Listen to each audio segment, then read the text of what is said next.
Hello and welcome. Oh, my cam is off.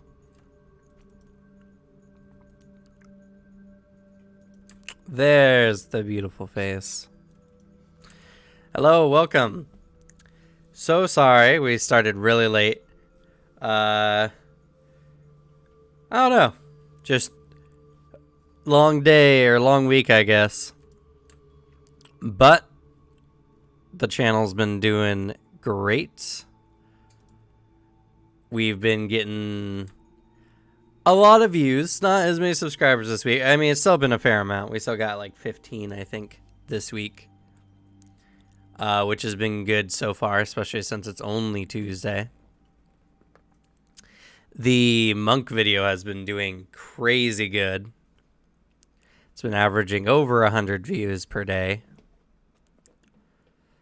And the Alchemist video from last week is beating videos from 2 weeks before it, so it's nuts. Also, the Oracle video has gotten over 1,000 views now, so now we have 2 videos with over 1,000 views. And we're almost, we're past the halfway mark to 300 from 200. So, we're making some pretty good progress, honestly.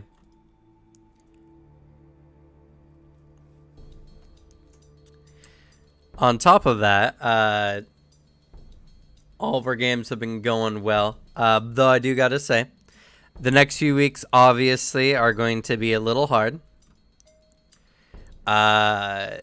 We will be here next Tuesday, unless anyone, unless a lot of people are gone for some reason or another. And actually, we probably should be back the Tuesday after. So actually, the Tuesday game should not be disrupted in any way.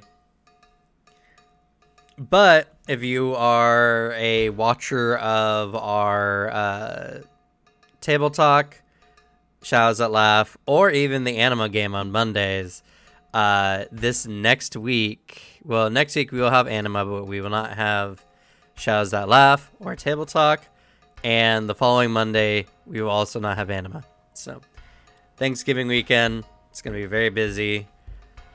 It's just going to be a really busy time of year for a lot of people. December is going to probably be similarly busy, especially because for a lot of people, this is the first time back meeting their family after the events of COVID. So a lot of people are making the time to go see family, which I, for one, really support. And myself included will be on that list. Beyond that, I would say there's not really much more newsworthy. We will be missing Kyoko for today. Kyoko's not been feeling good the last few days, so send them your best wishes, and hopefully we'll have her back either this Friday or who knows. But with that, let's go ahead and get into the recap. So, last where we left off, you had all finished dealing with the slavers and were tending to the slaves, many of which are still in some pretty intense care. Many of them are emaciated, weak, fatigued. Fortunately, Gamble Japes remembered that y'all had the blooming steeds, which were a set of special seeds you could plant into the ground, and then by saying a special phrase, a horse would manifest. Same as per the Phantom Steed spell. Blooming mares, that's what it was. The blooming steeds would have been better. Oh well. Which will at least make your travel not as bad. You will still be all taking your time, so rather than the 2 days it would have taken to get back, you'll be traveling for 3. Also, as you had freed the android, you found that the android had some strange powers. It was unable to die, apparently. And when it fully healed, it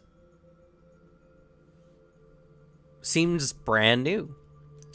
A strange bit of personality from the android, which would later name itself Dagon, or Dagon Malik. It doesn't seem to speak any known languages that any of you are aware of, anyway. Nor does Verity know, as it doesn't seem to be speaking Androphan.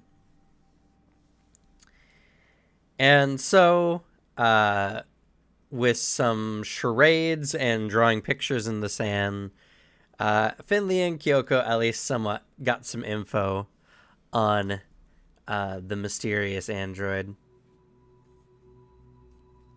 Also, Praden and Karis had an important conversation about moral choices and where exactly they stand, as well as some other things. And now you're all getting everyone together to head out into the Blasted Lands and head back to Starfall. Hopefully, nothing will occur. Speaking of occurrences, let's roll on the encounter table, shall we?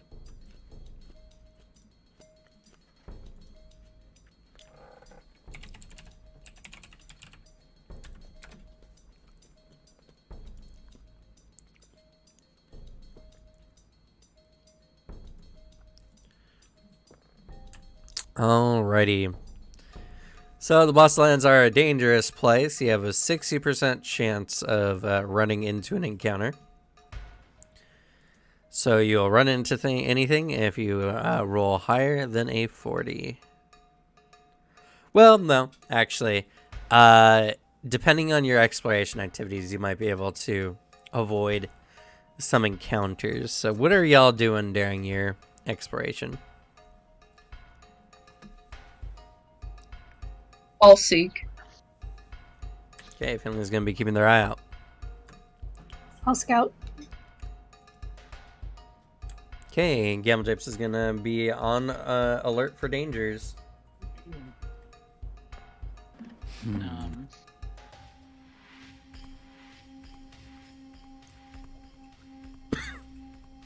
I'll do what I always do. Wizard Wazzles. All right. I'm gonna stealth. I'm just kidding. I'm gonna guard. You are the best at that. His perception is amazing.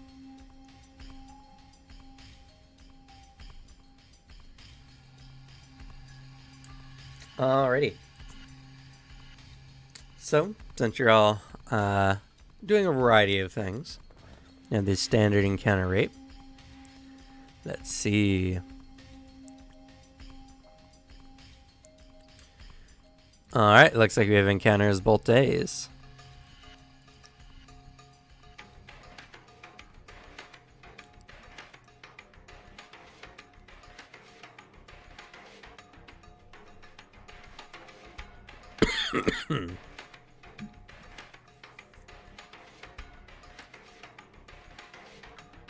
Okay.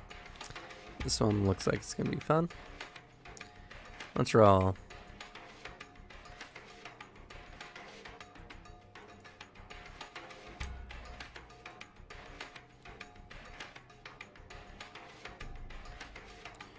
Okay, it's 28 and 51.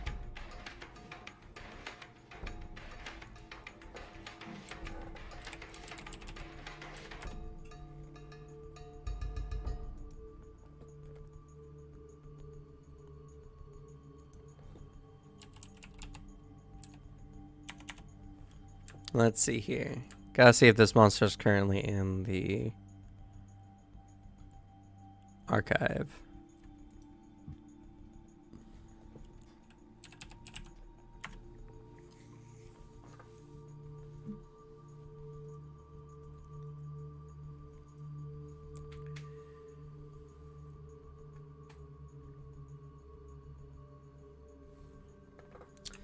It is not. So let's see here. Well, I at least can pull that one up.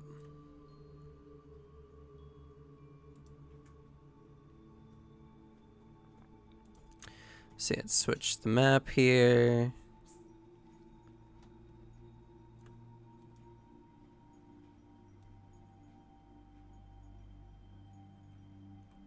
Alright. Fortunately, I'm just going to have to use the standard desert map for now, encounter-wise. But, as you're all traveling along,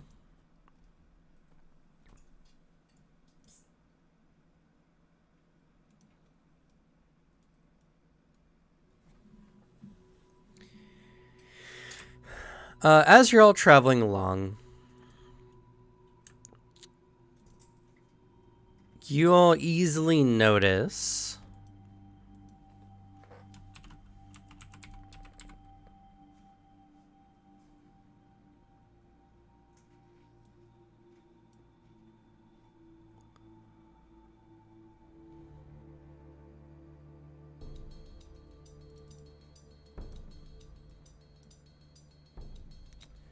The fuck is that? I don't think I want to know.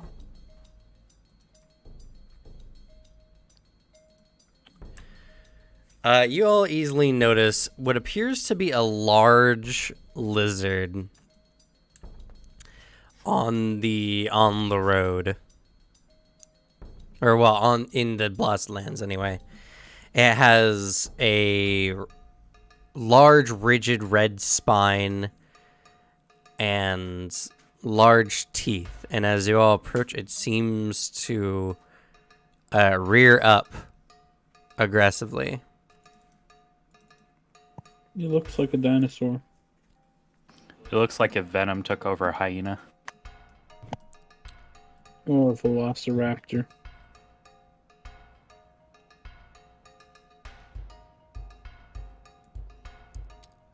Alright. Let me pull up a picture.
There's the picture in full. It seems to have 8 legs.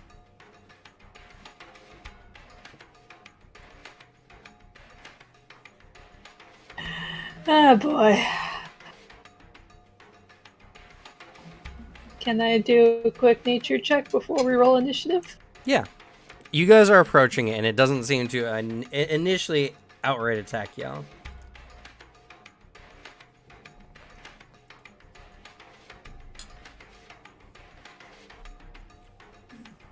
Can I roll? Yes, can.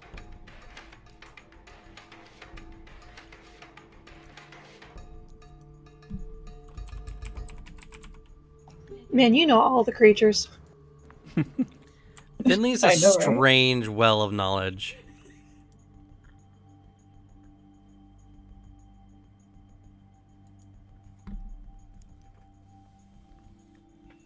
Yeah. 1 second, Archive enough. This is really slow.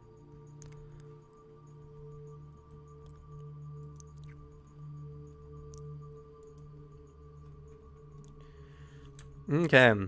As you're all approaching Gamble Jeeps, you've never seen a strange beast like this before. It looks, as natural as anything can in the Blasted Lands can. Finley, on the other hand, you recognize this creature. You saw, back in the streets of Absalom, a variety of times, either stony-looking eggs or green eyeballs floating in jars in some odd shops. As this is a basilisk. Oh no. As its most recognizable feature, as they have the ability to turn creatures to stone with its gaze.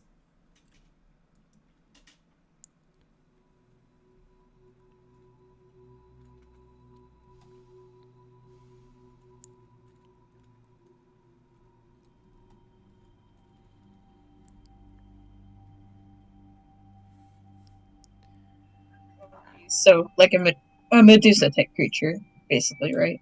Yes.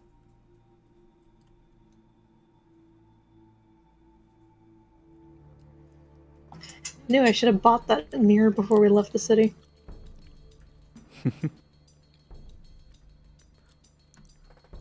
Let's see here. The basilisk is an 8-legged reptile with a nasty disposition and the ability to turn creatures to stone with its gaze. Folklore holds that, much like for the cockatrices, the first basilisk hatched from leather eggs laid by snakes and incubated by roosters, but little is known about its actual physiology. Little in the basilisk's physiology lends any credence to this claim. The basilisk prefers to eat petrified flesh once a victim has been turned to stone. The basilisk crunches on the fossilized corpse with its powerful jaws and let its potent stomach acids do the rest. This digestive process is extremely slow and inefficient, causing the basilisk to move so lethargically that it appears as if in mid-petrification itself. This has even led to the saying, as slow as a well-fed basilisk. Certain basilisks are well known for their slow gait and slothful nature, but a predator that can turn its prey to stone with a glance hardly has much need for speed.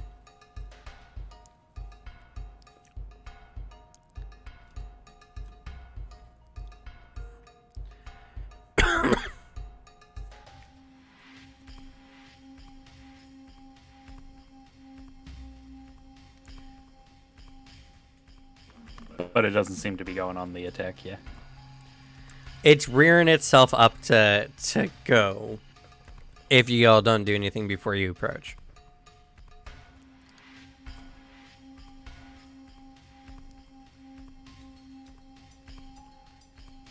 Finley will definitely discuss about this, and she turns to the party and says, I don't think we want to attack this thing. When it looks at you, it turns you into stone. And personally, I'd rather not be a statue. Oh. And it looks like it's getting aggressive with us. It looks like it's getting ready to. I mean, don't most lizards roll up on their legs and hiss?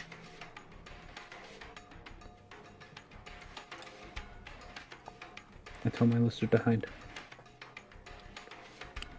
Probably. It's a bigger, better lizard. Probably best to go around if we can.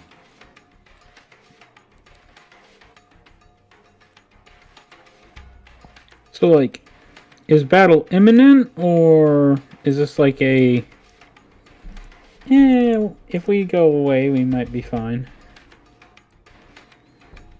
Guess that would be an insight, huh? Let's say you are all like 40 feet out from this thing before you notice its presence.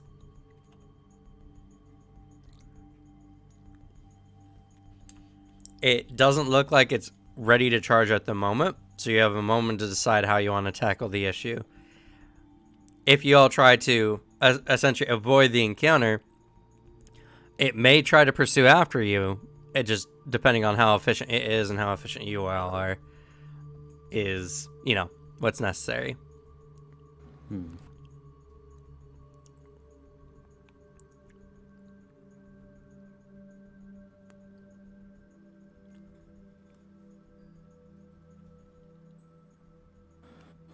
Let's try bypassing it. I'll guard the rear.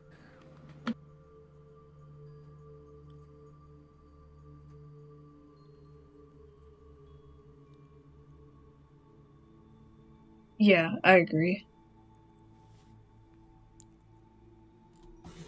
Yeah, that's probably a good idea.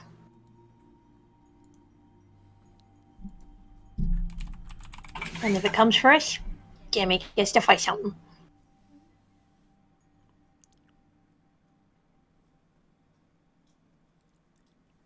Okay.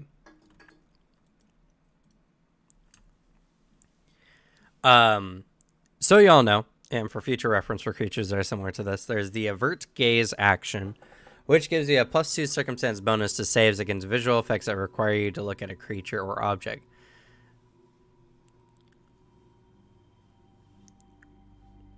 Okay. I'm guessing that's one you have to do at like the beginning of your turn, right? It is an action, so as you're all moving, you can swap your exploration activity essentially into Avert Gaze for the time being. So you just have to focus on moving away. Or you could all try fleeing and, moving at your full pace to get away from this thing. Hopefully it doesn't catch anyone.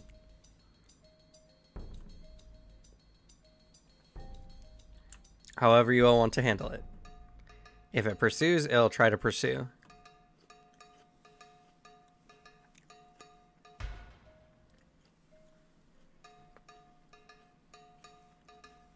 Okay.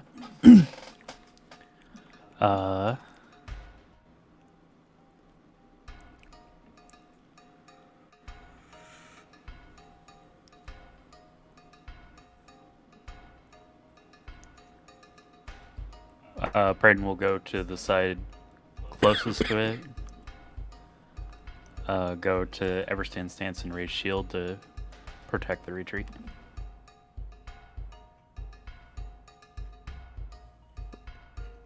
Okay. Just in case.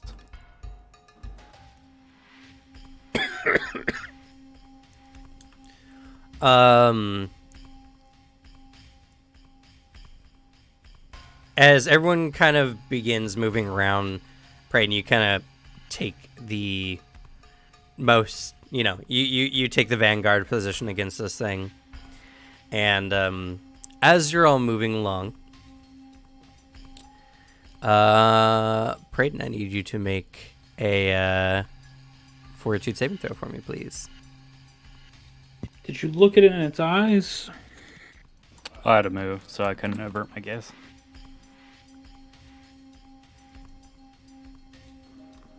Let's see, 35.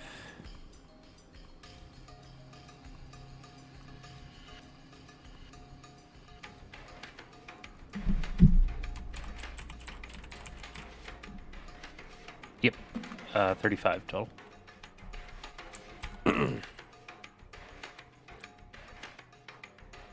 Okay, I'm second. I'm adding the monster to your compendium.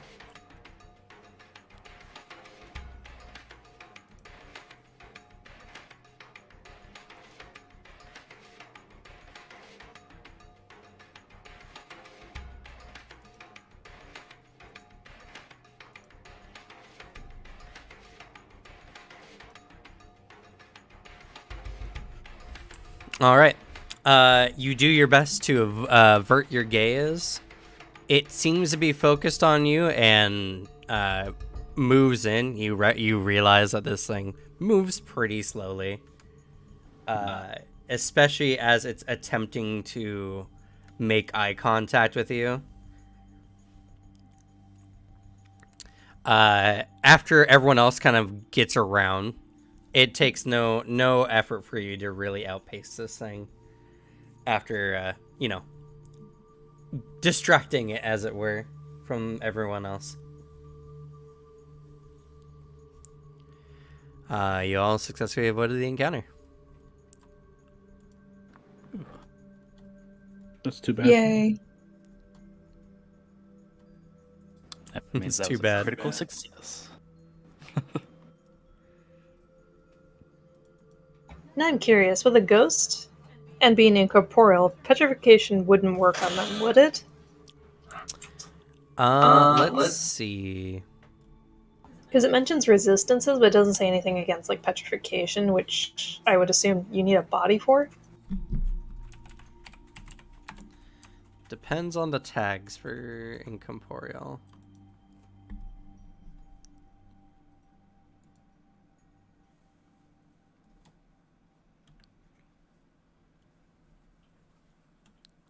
I was hoping to test a new spell combo. Oh, trust me, this session you're definitely probably gonna get the chance. Yeah, but this was like one that I figured was like low risk, you know? That's fair. Yes, incorporeal creatures have immunities to any conditions that require a physical body. So yeah, their body cannot be turned to stone. Well, good to know. False Fails will just stick Gammy on it. Gammy attack! It's still a dangerous creature and capable of damaging Gammy, though not very well. Oh god. True.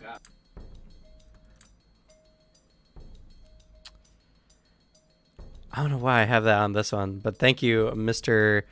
Ezio Auditore 17 for subscribing.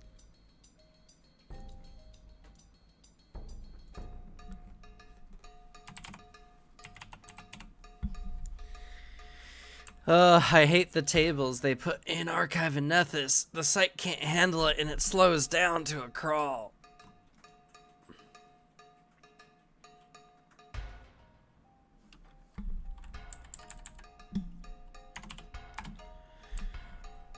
As you travel through the Blasted Lands, you all see that for miles and miles around, it's either rolling, dusty hills or just parched, excuse me, parched dry land. Oh, insects are animals. Are you kidding me? Yes, sir. That's unfortunate. Oh. Yes. Because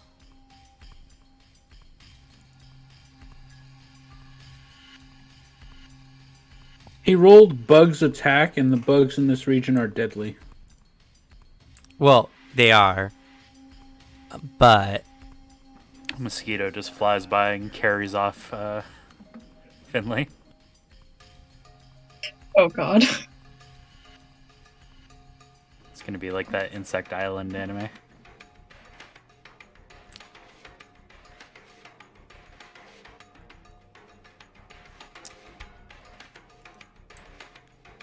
well, I'll let you all know what I rolled. I rolled on kegs, but they don't have on kegs. Probably because D&D stole them.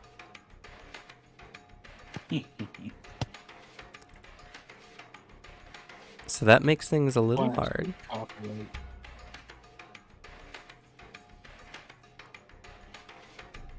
Just make some on-keg-like creature. It isn't. Well, I'm sure there's a similar creature. And the thing is, right, Archive and Nethys does have a really good table for looking at creatures based on like traits and levels and everything like that. But like the table system they put onto the site is so poorly optimized that it just chunks the site down to a crawl. or chugs the side down to a crawl, and it just can't handle it. I just wish they left everything the way it had been. All right, here we go.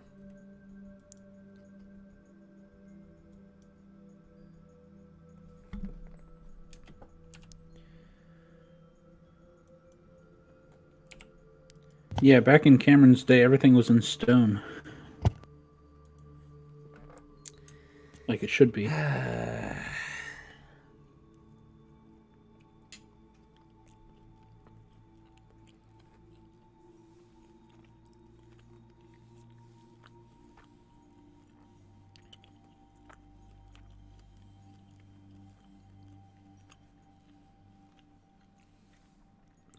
To be fair, I have to give them credit. They did at least leave the old pages in place.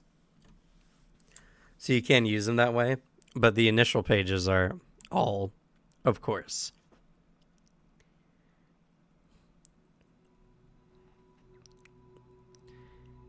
Let's see here. Why didn't you organize them?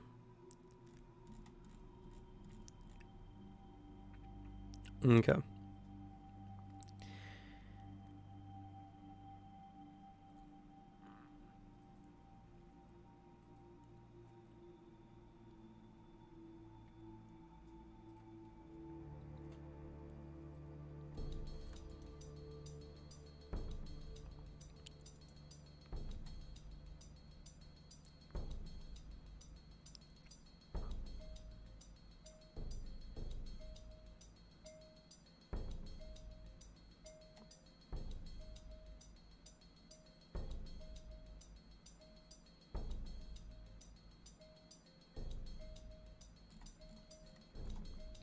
All right. So,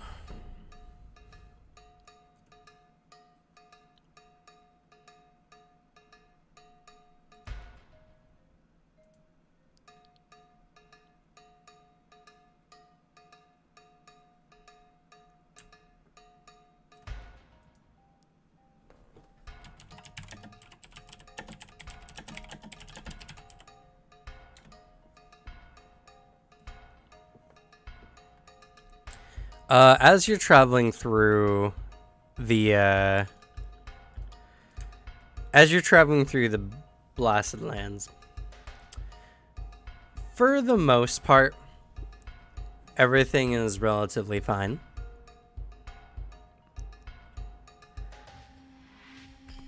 But then suddenly,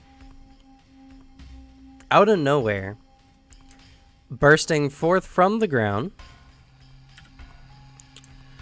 large insect-like creatures arrive. No. Let's see here.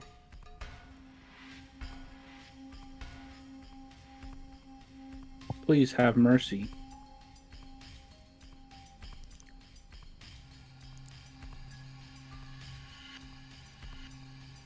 One second, I gotta pull a whole camp together now. I'm not gonna have all the individual slaves. I'll just have the phantom steeds.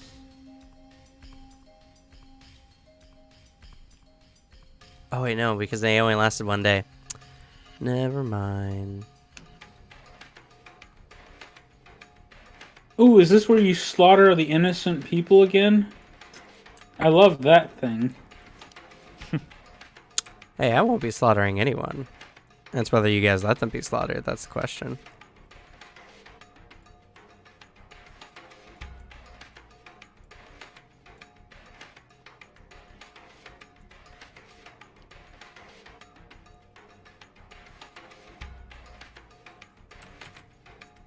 I have a really good way to get them all killed. Fireball. No, it's much more. It's much worse.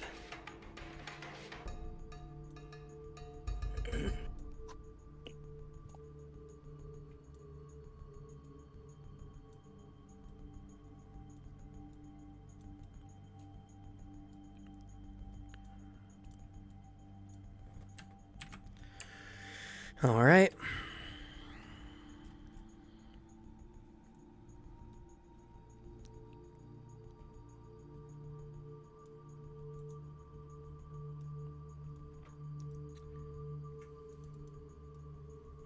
Again, just don't have a lot of desert maps, unfortunately, so you're gonna just have to use the Buddha map.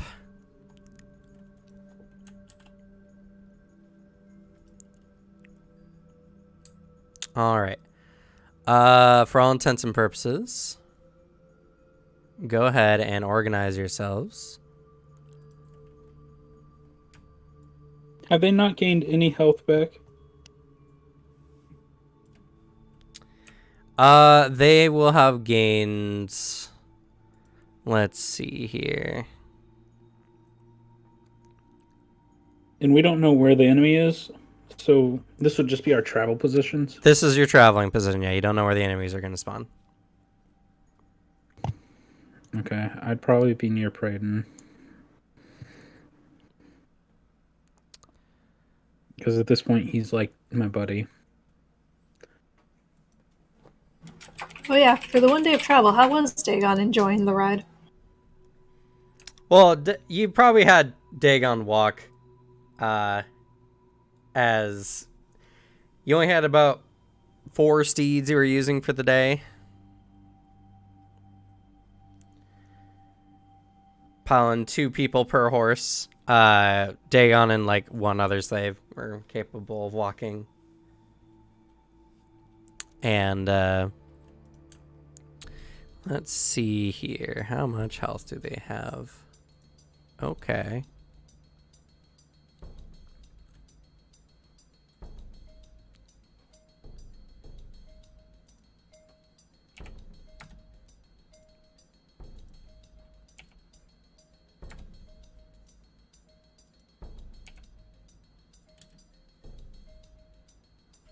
Actually, I'm doing this the slow way.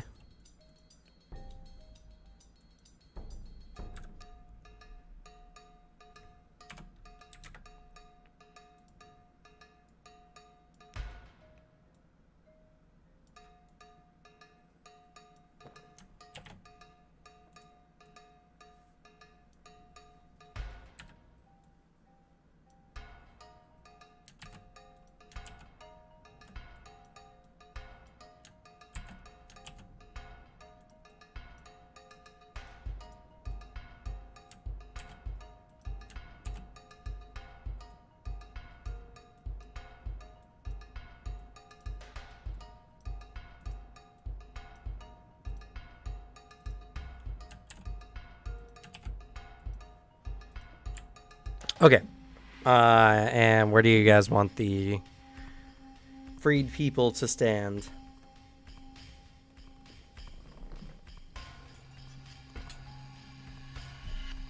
Oh yeah, he's been fine, you know, enjoying things. When he saw the basilisk, he didn't know what to do. Just followed suit.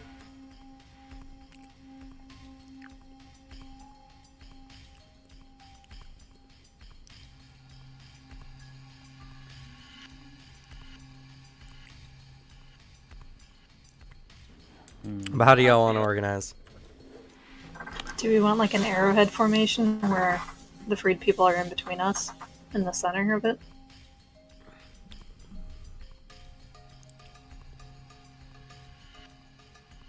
I think that would be a good idea. I'm not sure though.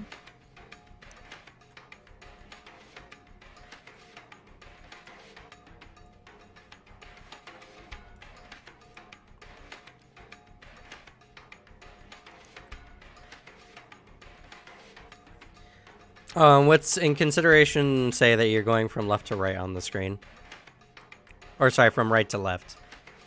You're heading eastward from here.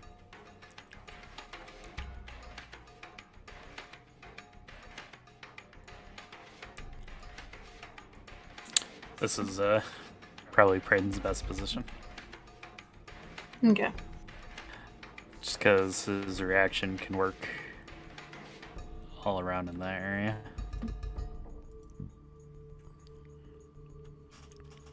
Your 2 ranged characters will be in the back order.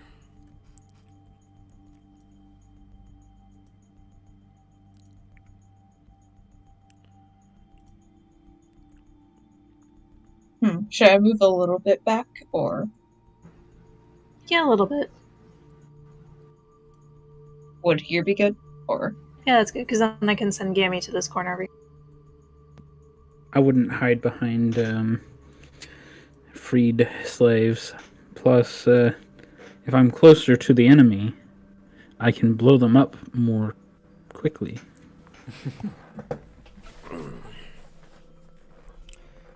Well, Dagon's gonna chill with his good friend Finley.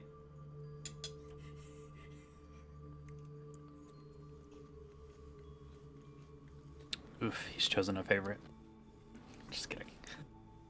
To be fair, Well- they're the only ones that have actually communicated with him. He also likes Kyoko, but Kyoko's not here, so That's Finley right. it is. All right. This is good for everyone? It'll work. Yeah, I say so. Yeah. For our unsuspecting, attack. All right. You are suddenly ambushed by... Woof.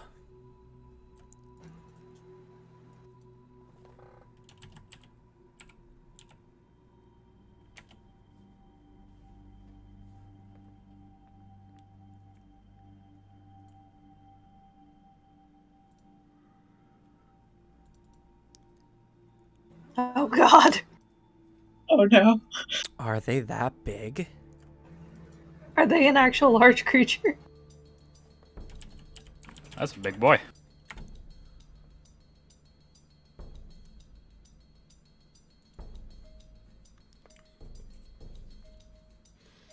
One second. They might be a size too big.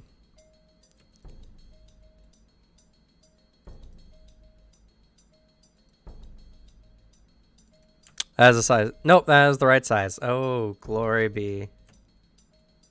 Oh god, and we get 9 of them. Oh no.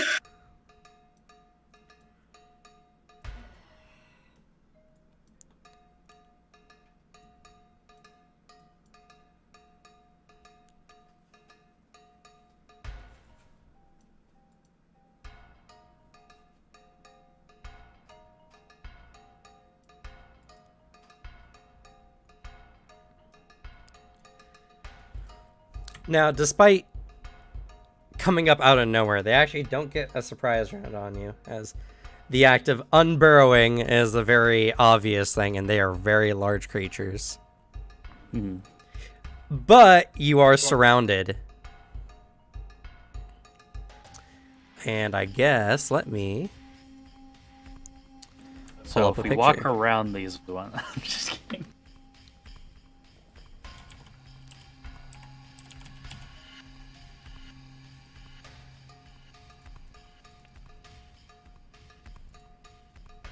Let me produce for your handout.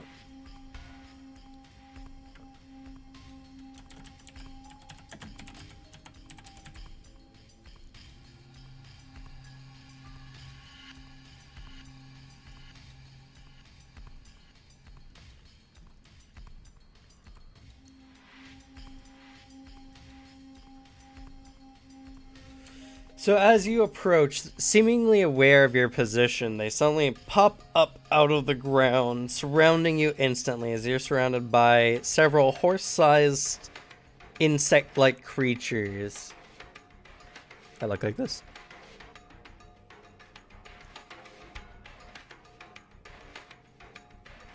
Well, they're all gonna die.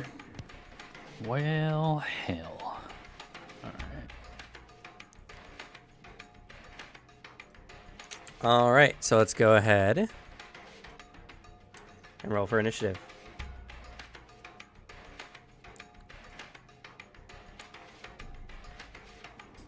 Damn, this is one of the times I was hoping I rolled low.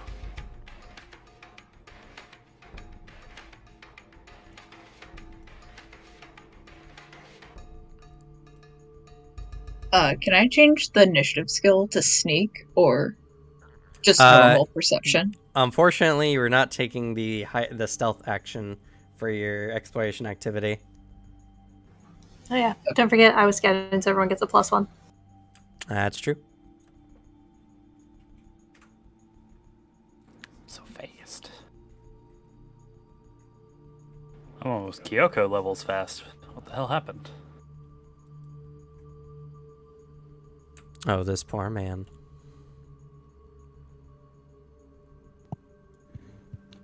Give me a second. I closed my character sheet for no reason. I hate when that happens.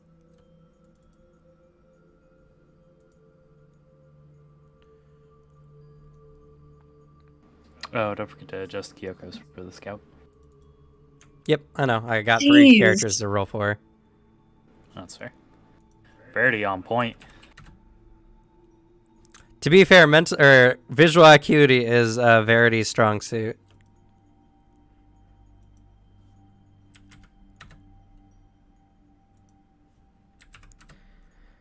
Dagon, unfortunately, is a very whimsical person, and thus is blissfully unaware till it's too late.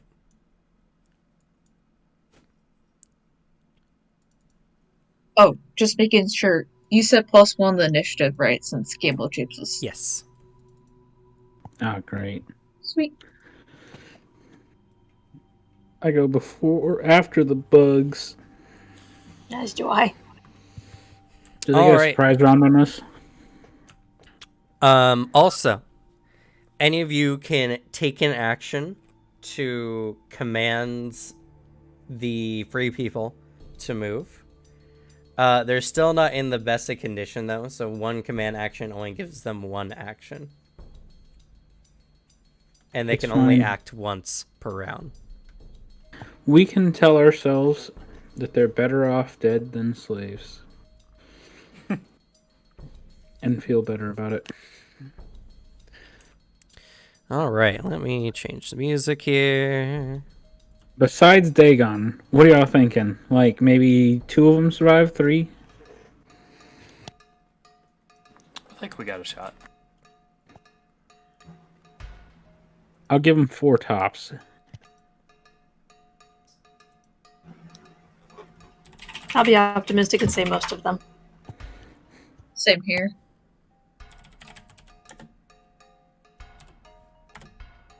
Well, I mean, if these 3 over here bad luck Dagon and kill him, maybe. I would say 2 because technically, if we look at our positioning, we've got enough for us to take on 1 individually. Gammy could get 1, I could get 1, Finley could take the 1 over here, and then Dagon's got the other 2 to worry about. Someone's gonna get killed by one right here. Not unless Verity gets to it first.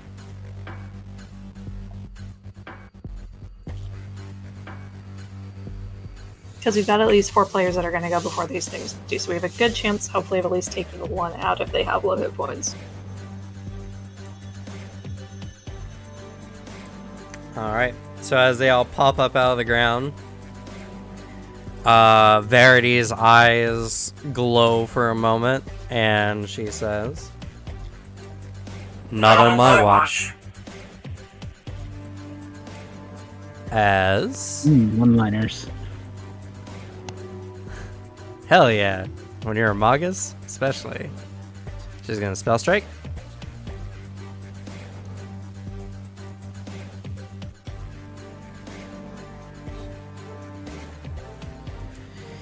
And she is going to use...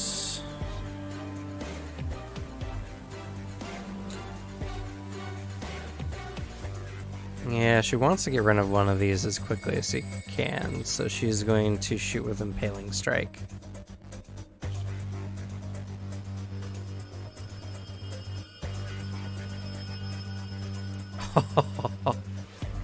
Would Verity technically have a hero point? Verity's not a heroic character, unfortunately. She's a veteran adventurer, and that's it. That's unfortunate, because I believe... Oh, no, never mind. That's right. Her gun doesn't misfire. Or at least, that's not how misfires work. That's unfortunate. Oh, wait. She has something, right? I mean, it won't matter. Yeah, fudge. She shoots a shot real quick she's a little bit of, trigger happy. It blows by, and then a spike of earth just shoots up out of the ground behind this Ankeg over here. She clicks her tongue, and yeah, she doesn't have much else. She's gonna go into her Arcane Cascade.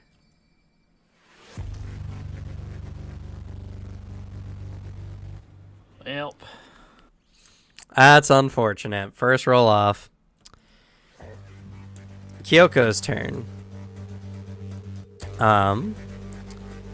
Kyoko's gonna go for the same one. It's the most vulnerable flank you guys have at the moment. Kyoko's gonna hunt prey.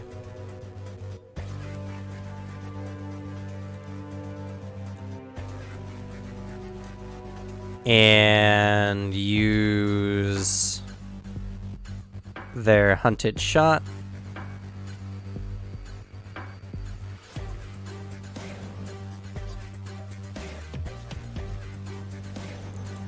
To attack twice.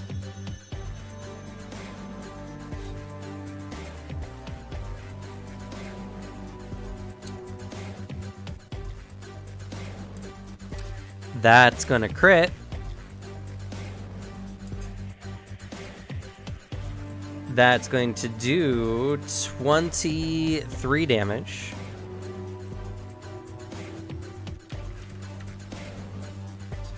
Holy crap. And then Kyoko's going to shoot again.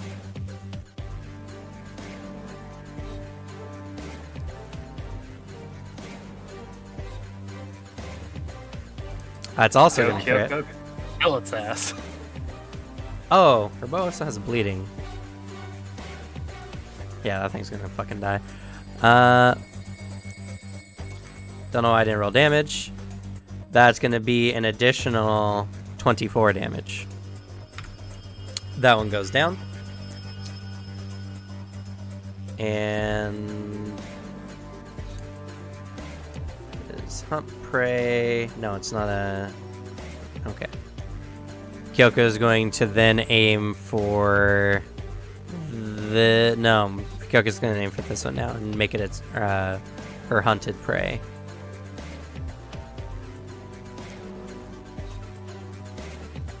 Just going to post the action again. All right, Braden. All right. Finley, you're on deck. God, what is happening? Why am I so high up on initiative?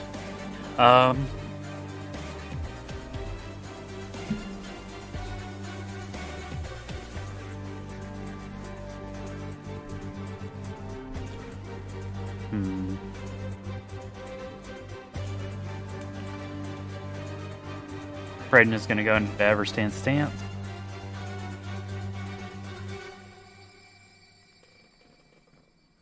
Do the initial swing.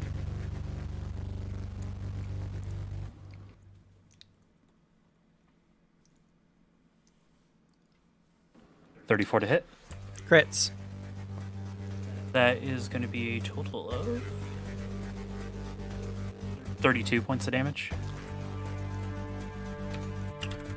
32 potential damage. And then Everstand strike.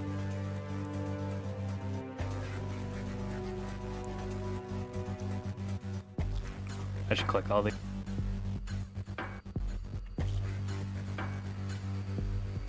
So making the second attack.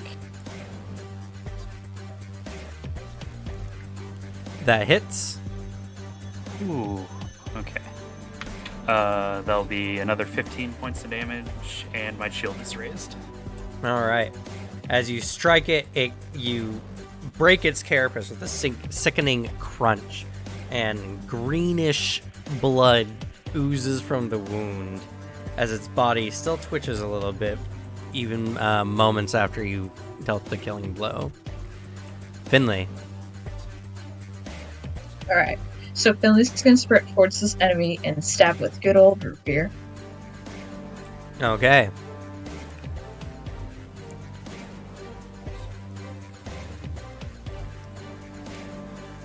That hits. It was not flat-footed. So that's going to be 11 damage.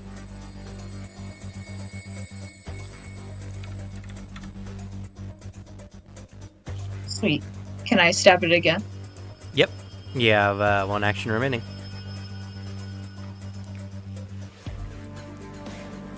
That hits. And it's going to do 17 potential damage. These things have thick carapaces similar to that of a crab, but with a sufficient amount of force and accuracy, you're able to puncture into this thing in several places, doing some serious damage to it. It lets out a horrifying screech as they all begin to move in, starting with the one on Finley.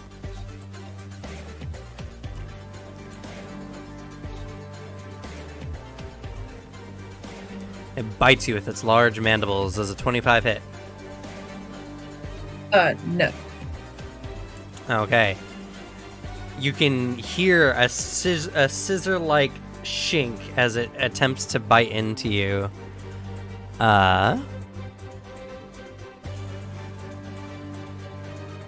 It's going to attempt to bite you again.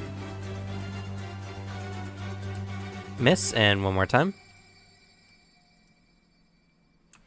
Miss. All right. Going clockwise, this one over here is going to scuttle up.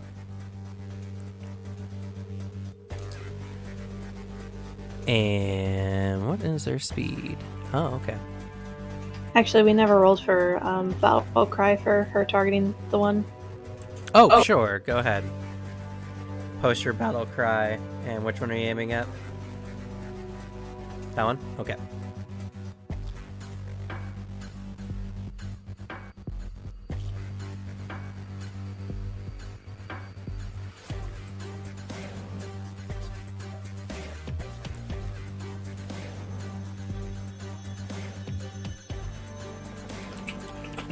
Dang, I am rolling shit today. That's pretty good. I'm rolling shit today. 32. Shit because it's under 15.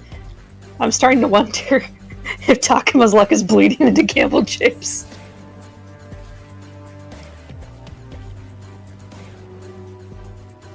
I consider anything 10 and above great. Yeah, Way I mean, too hard technically on grab this yourself. upper percentile. Okay. Nope, that works. Alright, and that is a critical. I think you have something for criticals.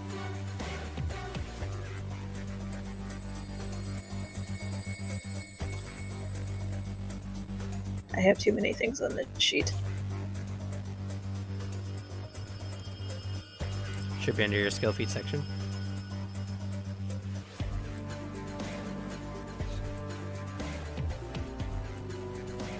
There it is.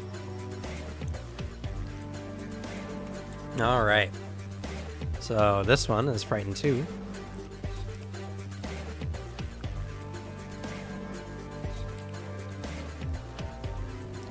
And is fleeing.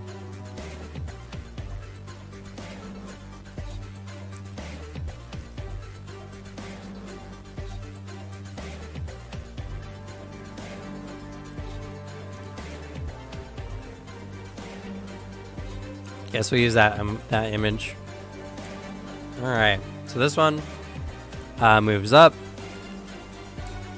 to here, and is gonna attack Finley.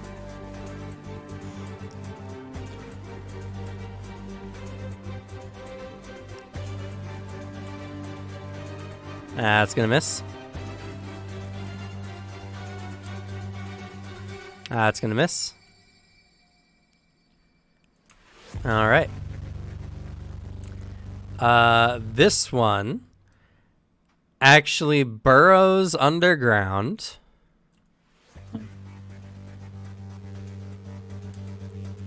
And flees.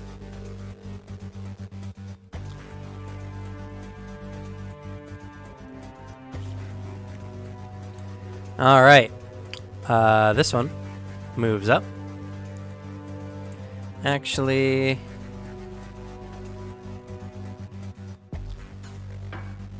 Oh, it's positioned really, really well.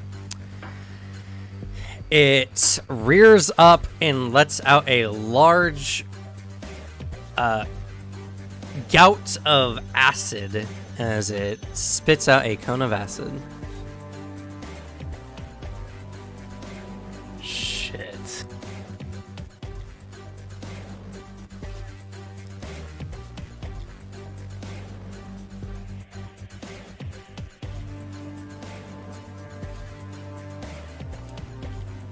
Okay, let's see.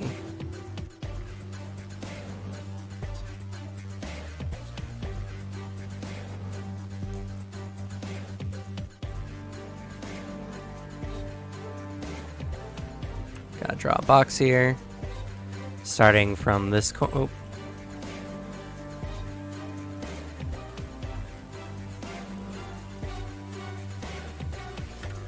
Starting from this corner.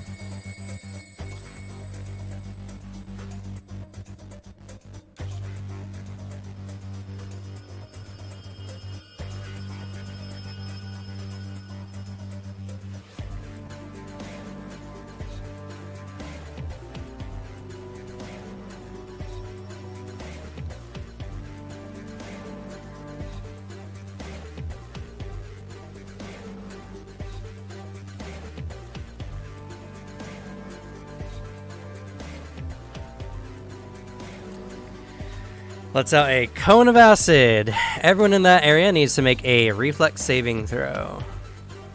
It's up to us to see if we can save them. Huh.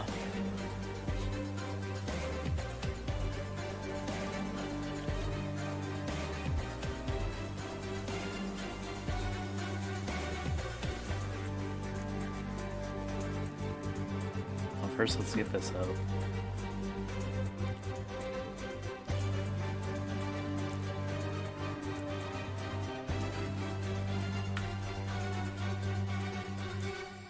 That's a 33 total for me.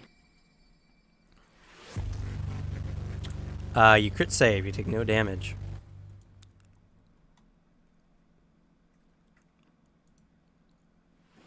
Okay, let's see this.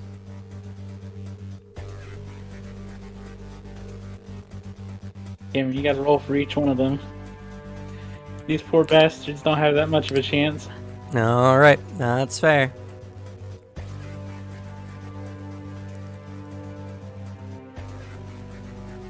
Ho ho ho ho. Oh god. Hey, sometimes it's like that. Them's the breaks. Be like that sometimes. This desert is not a very good place, and I mean, to be fair, this wasn't even at the top of the encounter table, so could have been much worse. I just wanted that one lucky one that might exist to have a chance. Alright, has to be from a physical attack. That really sucks. Instead, we found the unlucky one.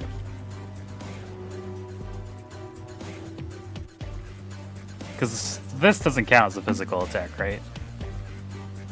No. It is not doing bludgeoning, piercing, or slashing damage.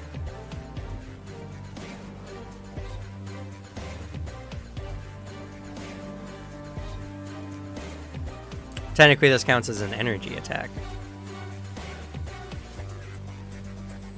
That's fine. Yeah, I can only... You I can only defend. say one. Oh yeah, you can't because your step only allows you to block physical attacks. Oh no, my cause is able to block anything. My Oh, okay. shield block, however, is not. And I have a reaction for both. But since it's not a physical attack, I can't shield somebody from it. But I can... I'm assuming... Yeah, I'm gonna have to do it this way. I'm gonna use my champion reaction to try and help the one that just critically failed survive. Okay. And I step forward. I'm not even sure if the ones that just failed regular are gonna survive. And I strike. All right, everyone who got hit. Do they get death saves? Negative hit points, whatever it is. Use a hero point. For intents and purposes of defending them, I'll say that they die at dying 2. So Okay, they go down a dying 1. If they fail the first check, they just die. gotcha. Right, and that retributive strike's gonna hurt. And I'll just make sure I do enough damage here. I do.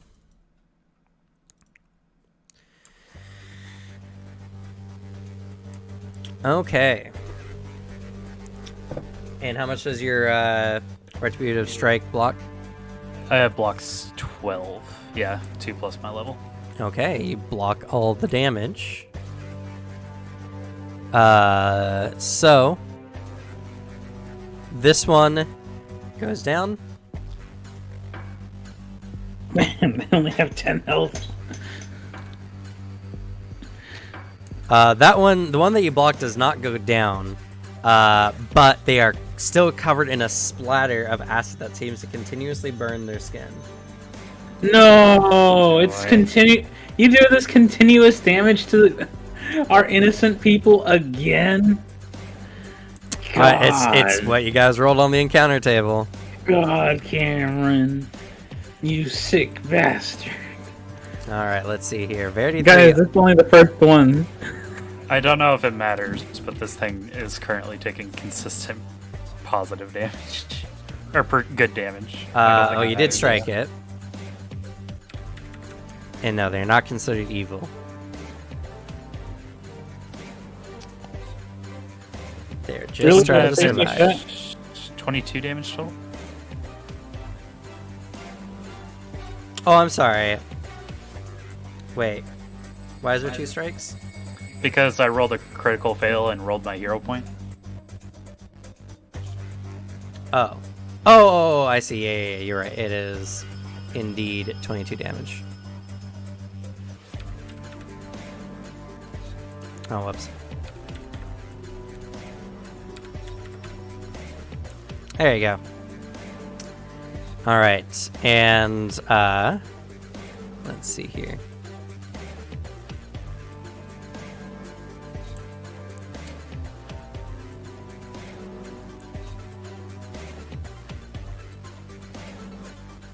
Yep. Verity 3 is covered in burning acid, taking a D6 persistent acid damage.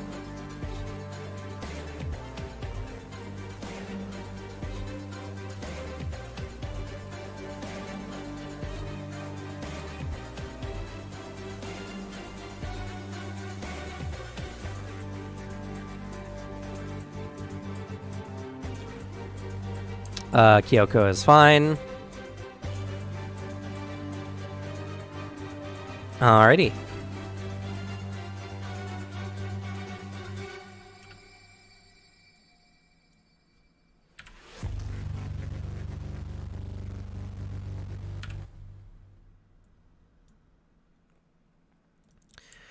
After all that, let's see.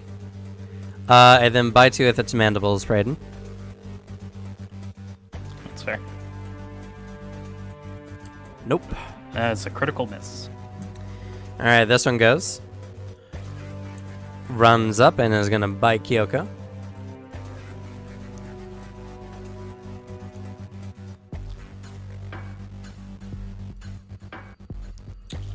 Those both miss. This one here runs up and bites Verity.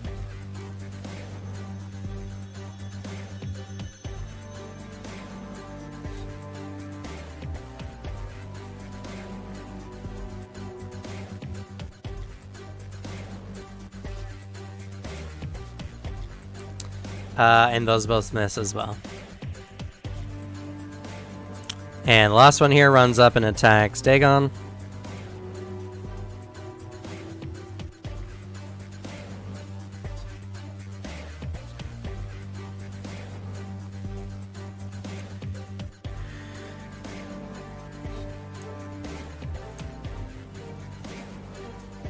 The second one does hit, striking Dagon for 10 piercing and 2 acid damage. Ah, damn it.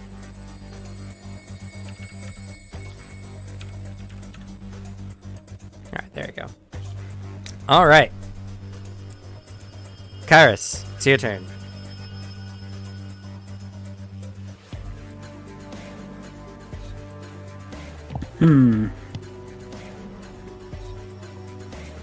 It sure is convenient they didn't all spit acid on us and just turn us into a giant puddle of,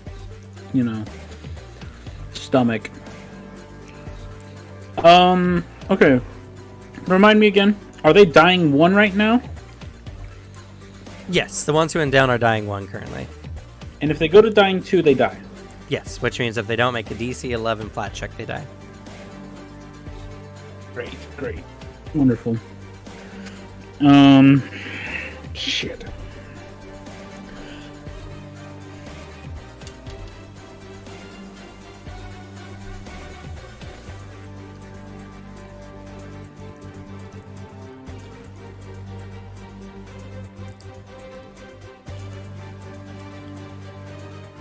Okay. You could attempt to aid them using a number of actions as necessary to let them reroll against the persistent damage on them to remove it. Kairos kind of looks dismayed, seeing that these people are, quickly getting destroyed by these things. However, he hesitates for just a moment before turning away. And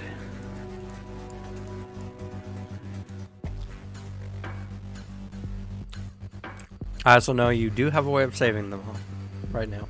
I know.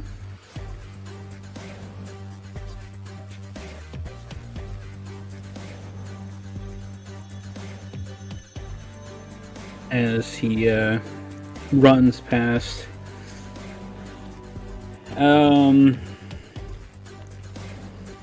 flames flick from his fingers. The earth begins to tremble.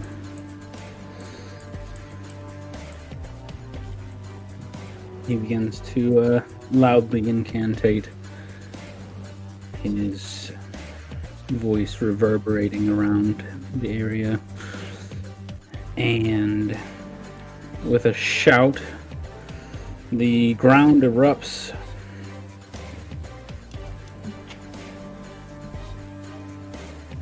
Hitting all 3 of these.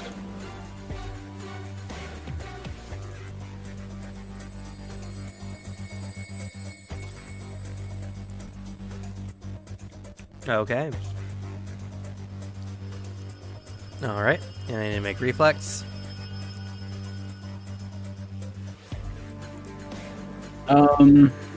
Yep. Damn, look at that damage. I mean, to be fair, it's still not bad damage. It's still 30 damage. Yeah, One but I of them got critical 2 failed, too. 2s, a 1. So let's see. 2s and 2 1s total. This So one 30, just gets incinerated. 60, 30, I think.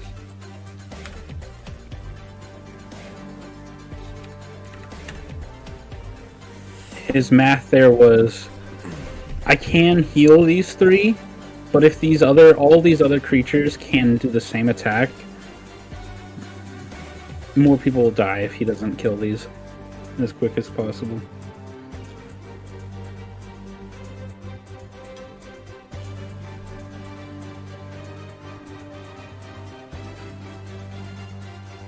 He just shouts, "Hurry! Don't let them do it again!" Alright. GM Japes. Alright, she's going to rage. Rage. And it's an action to command. Yes. Yes. No. And for those who are watching, typically the command action is a concentrate, which you can't do while raging. But Gammy is a special feature of Gamble Japes' kit.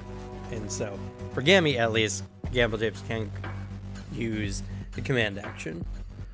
Also, Gammy is also a barbarian, so they just have that co-opting rage. As she goes into a rage, she takes a look at the one ahead of her and says, Gammy, that one's all yours, and she is going to friendly toss Gammy.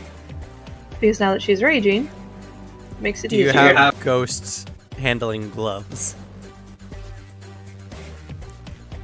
I could just grab the axe she's holding, just throw her that way. Technically, that's not how the rules work, unfortunately. Fine. Dang. I'll make her waste her movement and then go hit something. It would have been cool, though. Yeah, but that's also not great precedence to set for it, so. No, I know.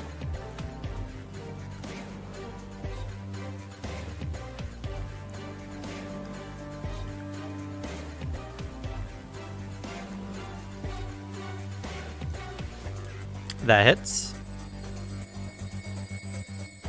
Oh, you're hitting that one? Okay. That was what she was aiming for. That one goes down.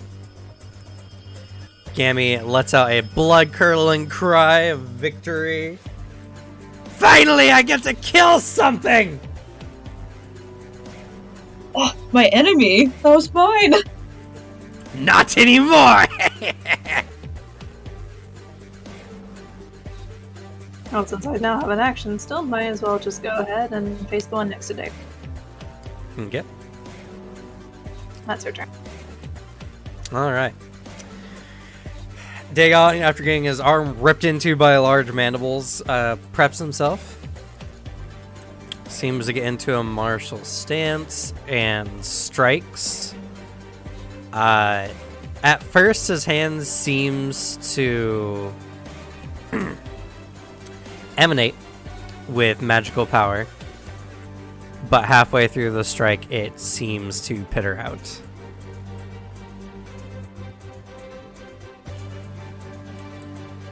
Still a good hit. It's going to do 8 potential damage.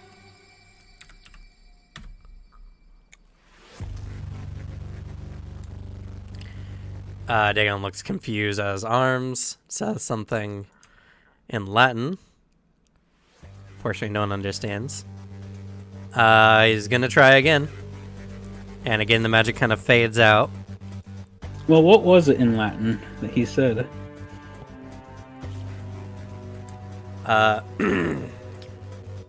¿Por qué no lo siervo?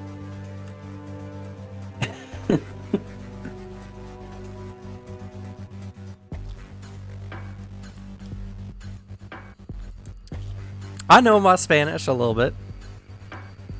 That one hits. I don't know why. I don't know why. For some reason, I think the Roll20 site has adjusted something, but the number 2 attacks aren't doing their damage.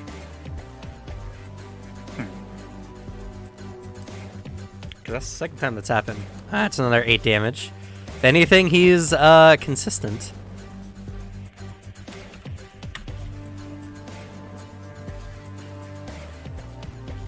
¿Por qué no? There you go. More Spanish for you.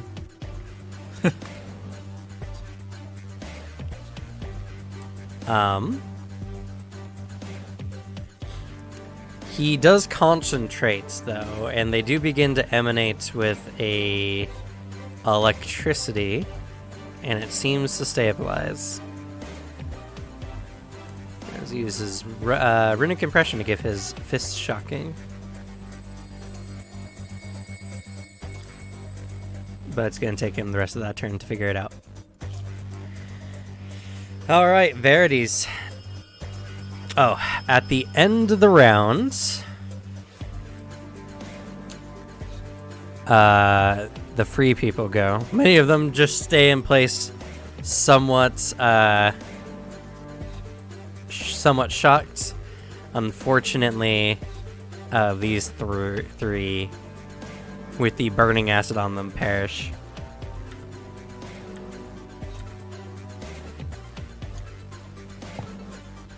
Feels bad, man. And this one takes a d6 acid.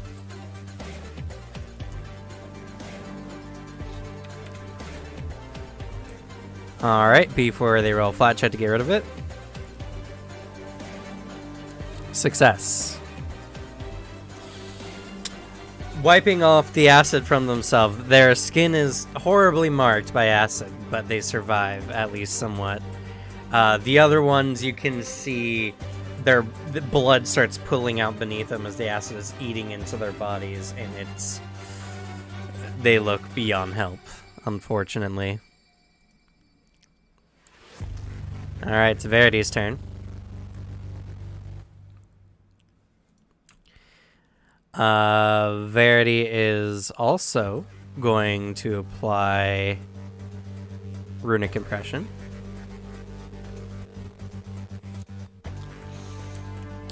She's going to do fire.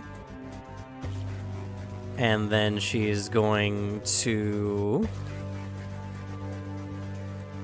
Yeah. Let's see here. She's going to use her...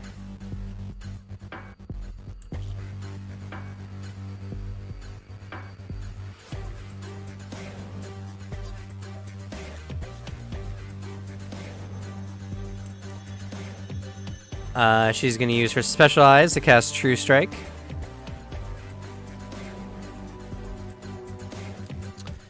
And she's just going to unload on this one in front of her.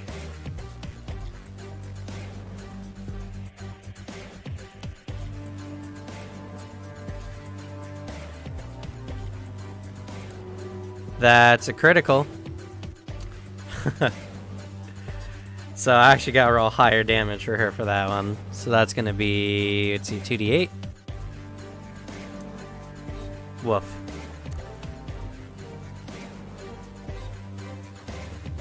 Isn't the fatal a D10? Oh, you were right. It's 2d10. Plus an extra die on top of it, okay? Rolled worse. Sag. That's how it be sometimes, though. So that's going to be 10 plus 10, 20 plus 2d6 for her burning. Oh god, her damage was terrible. It did successfully kill the thing, though. So I guess that's all that matters. Alright, and then... she is going to... take a d6 acid.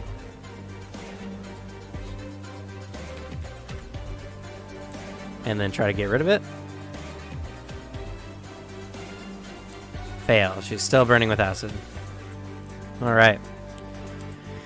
Kyoko's turn. Kyoko looks sadly at those who perished. But she's gonna heed what Kyra said and is gonna hunt prey. On this one. And shoot it. With hunted shot.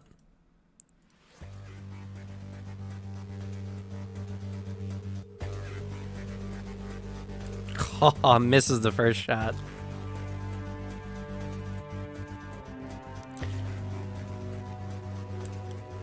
Second shot does hit. It's not a crit, though, sadly.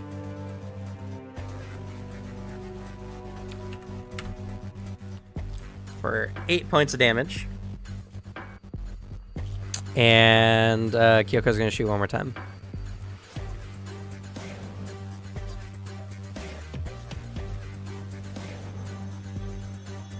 Oh, and misses it just barely. Brayden. Alright. Brayden moves in.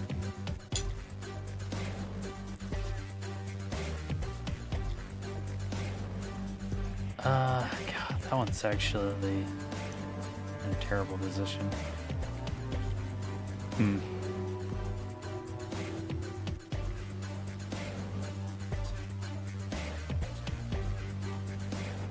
Was I...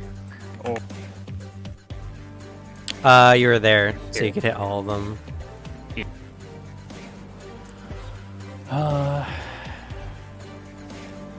Yeah.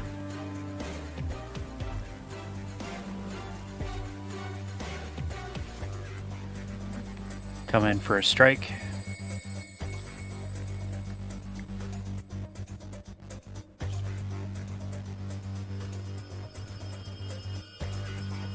$28 to hit. Hits. Not a crit, but that doesn't matter. Goes down.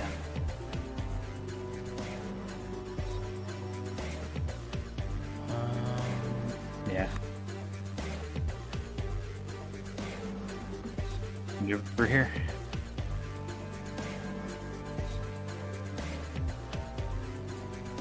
Actually,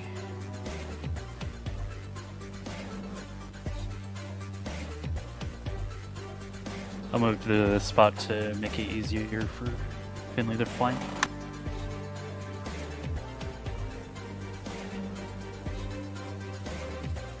That's my round now.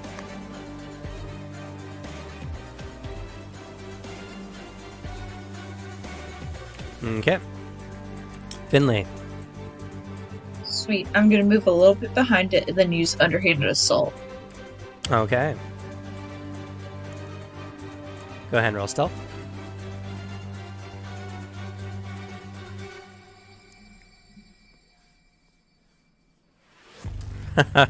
It doesn't see you, I can promise.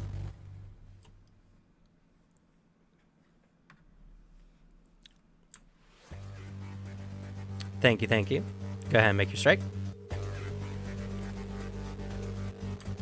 That's a crit. That's going to do 38 damage. Oh, I'm sorry. Not 38 damage. 30, 46, 54 damage. Damn. As it goes down. Fucking murdered it. Holy shit. It's what rogues do best.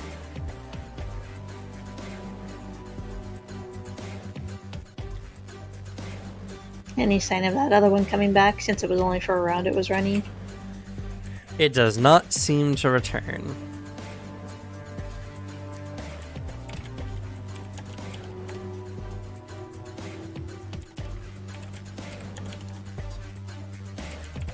After the battle, then.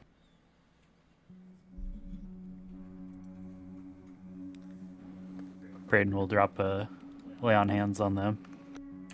Okay. Iris will just stare at the ones that burned away. And then try to assist Verity on getting this off. Kyoko's like, don't worry, I got it. As Kyoko is going to use...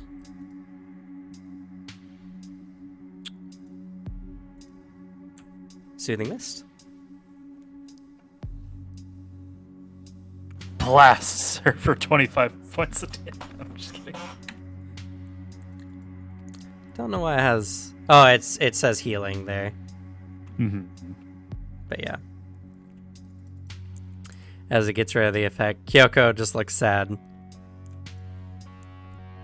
I'm sorry. If I was faster, I could have saved them all.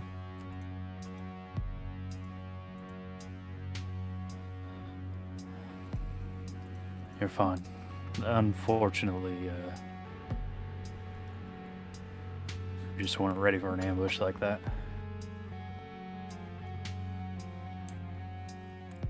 Don't feel too bad. This place, death happens all the time. Honestly, even getting some of them back. She looks over at the free people now. Is a miracle in itself. Many suffer much worse deaths. Kyoko just nods. I know. And just stares at their bodies.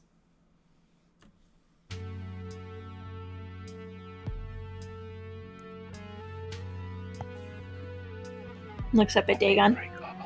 You okay? You look concerned at him, and he just gives you a thumbs up. Está bien. Gracias.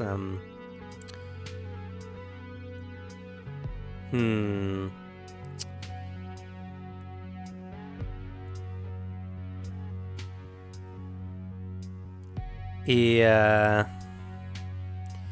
Finley.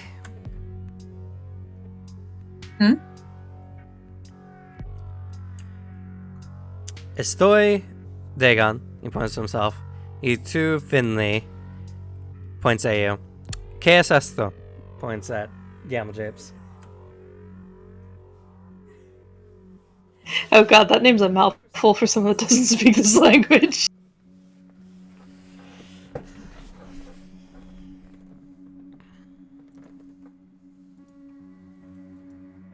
Finley will give Dagon a thumbs up. And nod her head yes.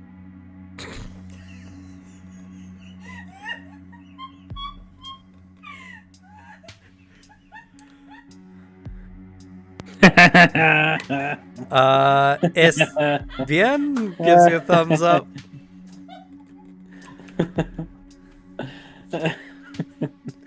Just looks down at you, Gamble Japes. You can't tell any expressions. Just gives you a thumbs up. Gracias. Another name is thumbs up. Looks confused. Oh, didn't introduce myself. She taps her chest. Gimbal Japes.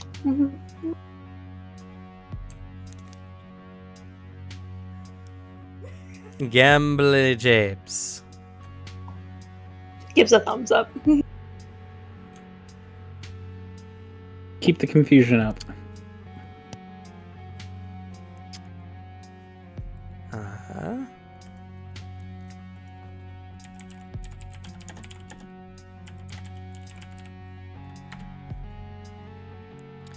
Estoy confuso. It's just shrugs, gives you a thumbs up.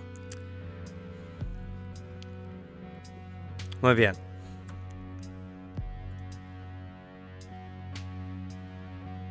Points to the ghost behind her. Gammy.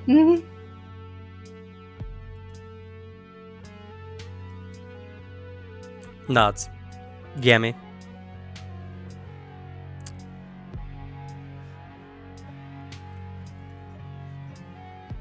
Just nods in approval and then walks off.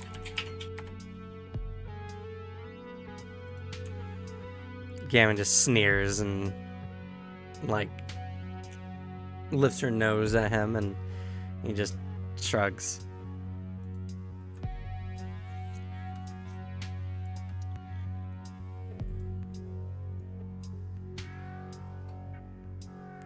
Well, if you all decide to, you can make some nature rolls on these things to get some post-mortem information, in case it might be helpful in the future.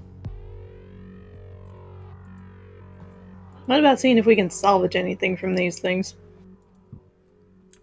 Sure. It's very grim out of context if not knowing that you're talking about the insects.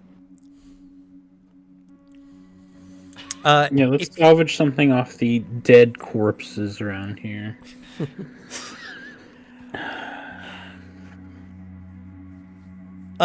You can attempt a survival roll. Okay, she'll do that. Okay. God. Their anatomy is strange to you, not really knowing much of what they are. On some of them, at least, you unfortunately aren't able to retrieve anything you deem worthy. Darn, I was thinking of taking one of their carapaces and making a sled out of it. Kyoko's Yes. like, I can help with that. Kyoko will help you out. And by help you out, I mean Kyoko will roll for it.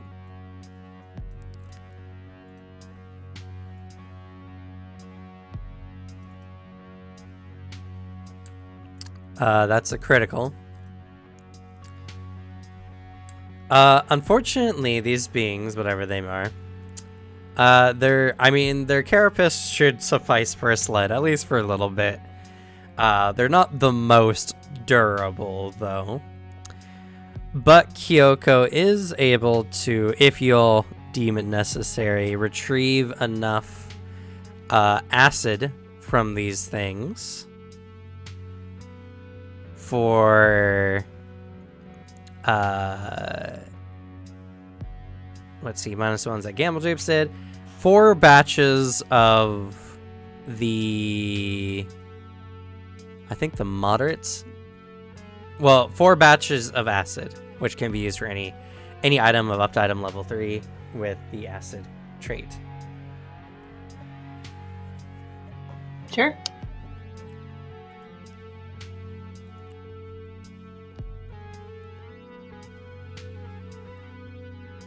So 4 things of acid. Yeah. Someone else will need to write it on their character sheet because Slug will definitely not know why it's there.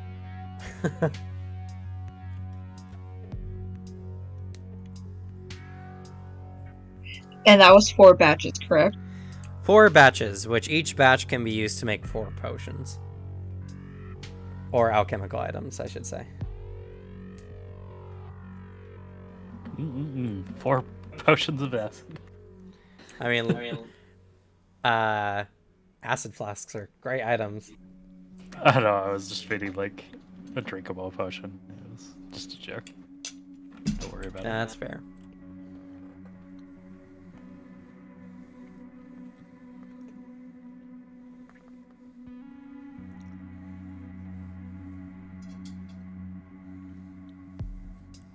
Okay. I don't suppose. Because I failed on a survival, I could roll nature to try and figure out what these things are. Yeah, you can.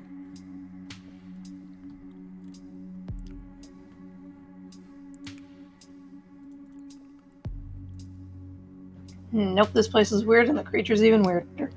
To be fair, you just come from a very different climate. Can I try? Sure.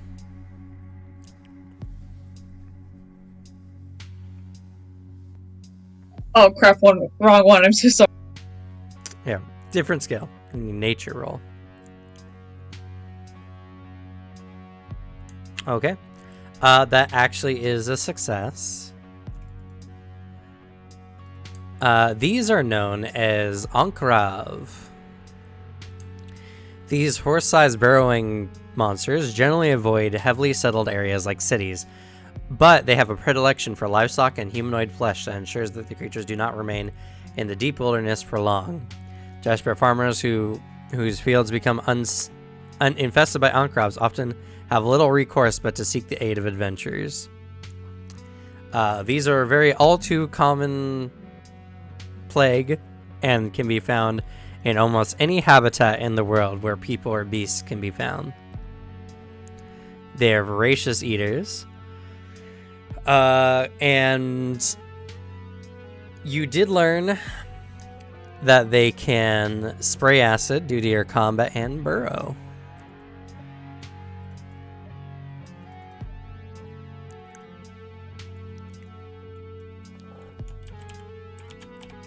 Nice. How you spell Onkov? I'm just curious. I'm adjusting it and putting it in your guys' compendium. Sweet. Thank you.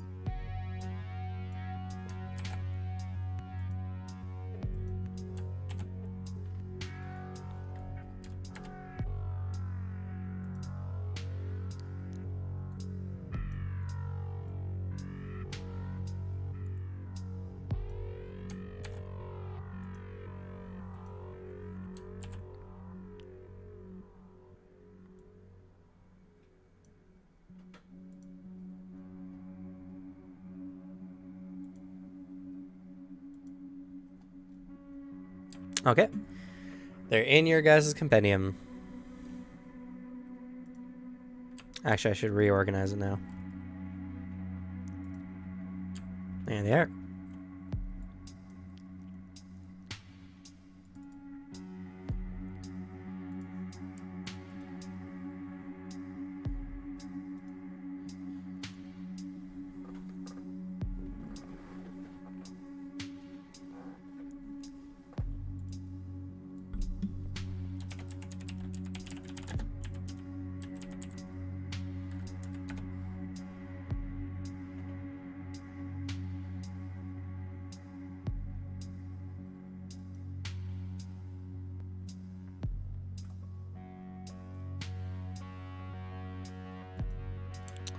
And 1 second here. I actually did learn that there are some places where you can find a picture of Starfall.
Once the map loads in, anyway. But as you are all making your way back, it's a somewhat somber experience.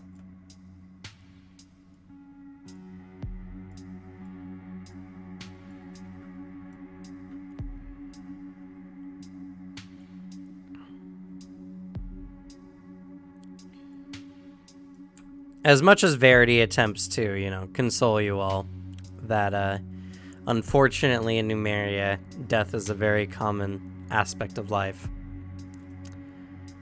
It doesn't feel the best.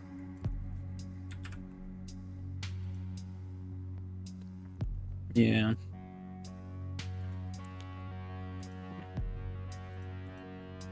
Power seems a bit down for it.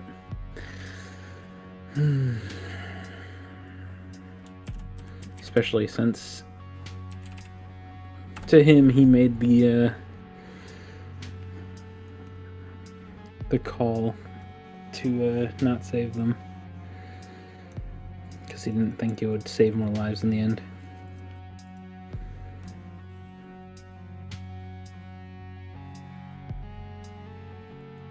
Well, Verity assures you that making sure those things went down as quickly as possible was probably the best choice.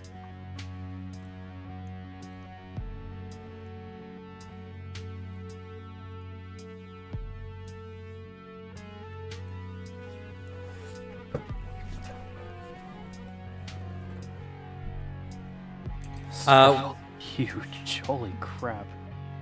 Yeah, the ship that crashed here is massive.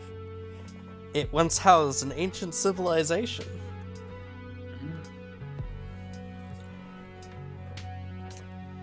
And as a kind of homage, it's slightly shaped like the Millennium Falcon. Just a little oblong in some places.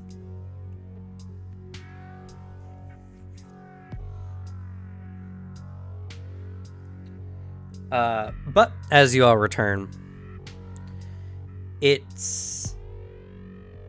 you finally leave them off.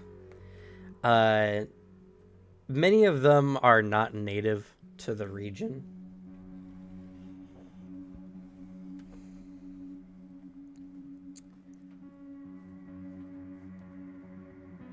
And they don't really have much else to kind of go off of right now. But you can't return them all home. Many of them live in a variety of places in the world, and doing so would be probably a year-long venture just by traveling by foot.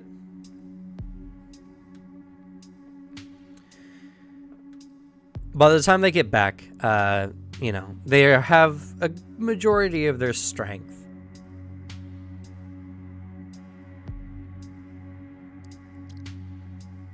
What do y'all do with them?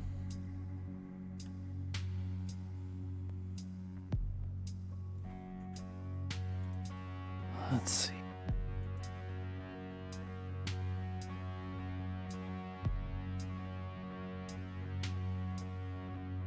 We sell them. We were the slavers the whole time!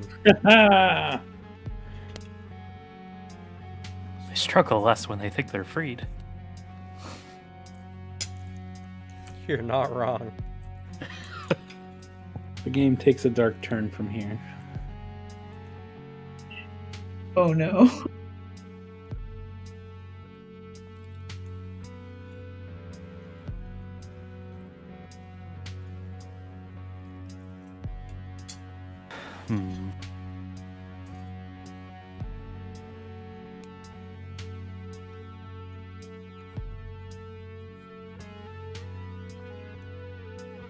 We could give them money to start off.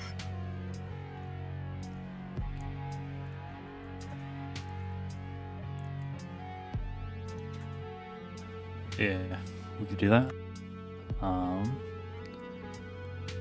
He'll hand each of them 10 gold apiece.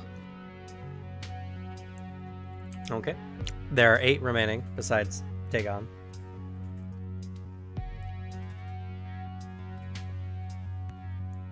Alright, done. Aside from that...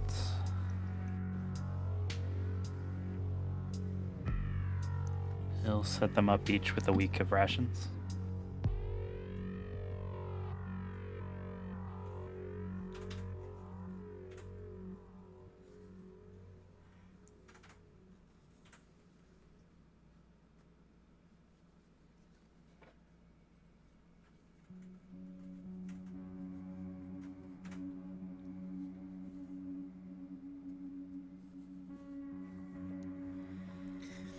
As you set them up, they thank you all profusely. 10 gold is, after all, a lot of money. It's about, for most, a bit more than they would earn in a month.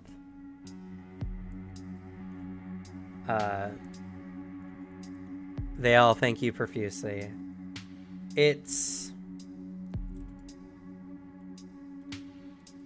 They all know not to ask more than they have already gotten. You've all done so much for them already. But they just can't help that pitiful gaze that tells you that they wish you could be around to protect them for longer. Understandable, honestly. Yeah. But many of them are happy that for the first time, for some of them in quite a while, they're free and they can go do as they want and try to survive.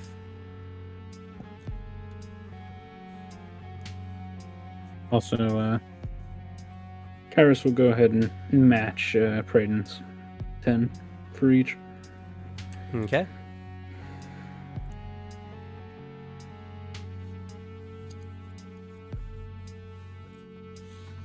Doing so, lifts their spirits up somewhat more.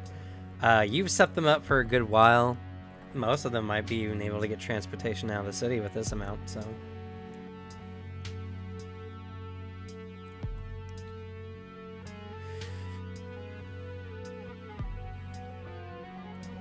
Gamble tapes also chip in 10 gold each. Okay. Hey, now they're rolling. I'll do the same thing. Now they're cooking with Okay. bacon grease. Your acts of kindness have left them in tears. They are so utterly thankful that you all have been so kind to them. And with tear-filled eyes, they thank you all profusely. And it's a struggle at first, but they eventually make their way into the city to go try to find some way to survive or to go back home.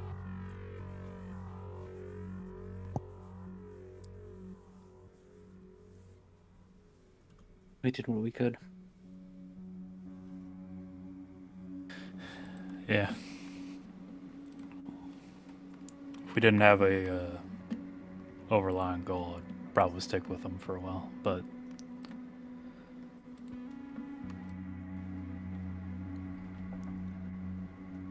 Honestly, you've done as much as you could, and much more than anyone else would be willing to do here.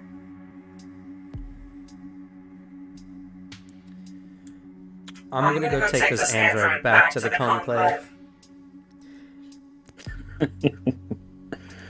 Oh. Poor Dagon. You can find us there when you're ready to go on the mission. I did agree to help you, and we did retrieve the android, so I'll stick to my word.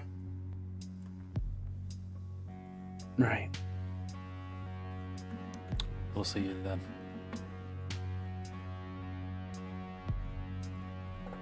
And he Maybe waves goodbye. goodbye. Dan excitedly waves back and gets guided off somewhere.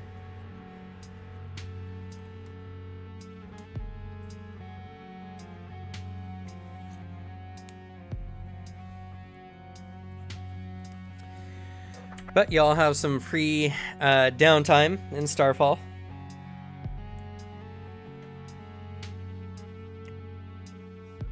Well, let me find comprehend languages.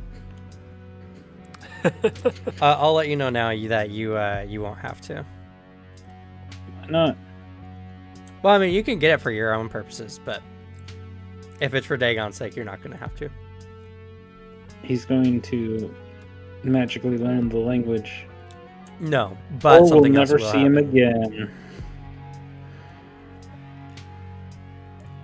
I don't suppose I could retrain my circlet to at least pick up the language he speaks? No, unfortunately. I still need the spell. Yeah, you can get the spell if you feel that you need to. This city has up to 3rd level spells. I believe it's a second or third. I think it's second. Knocks around the circlet. This thing's broken. Oh, I apologize. It's up to 2nd level spells in the city. I keep believe thinking that Starfall's a level 10 something. second. Yep, it's second level. Okay. It takes some bartering around, but you do manage to find one.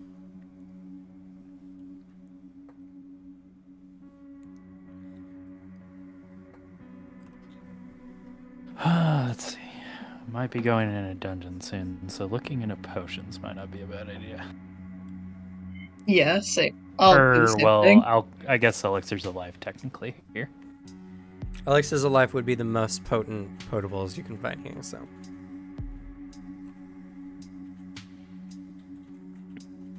And they were up to item level 10 here? 8. 8, okay. Or no, sorry. Alchemy and Tech are actually up to 13 here.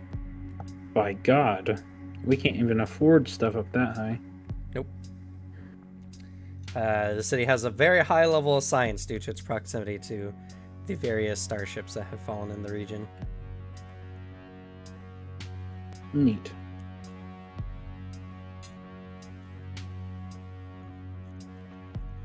Let's see. What am I down to?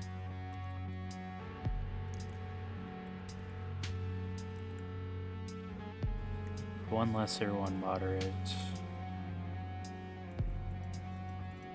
And one lesser and one moderate of elixir of life as well. Okay.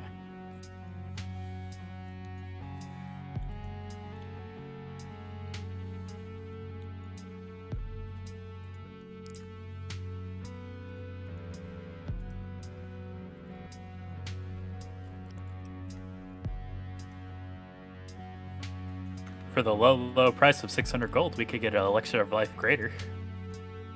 I'm not even sure if we have enough gold for that, like, as a group.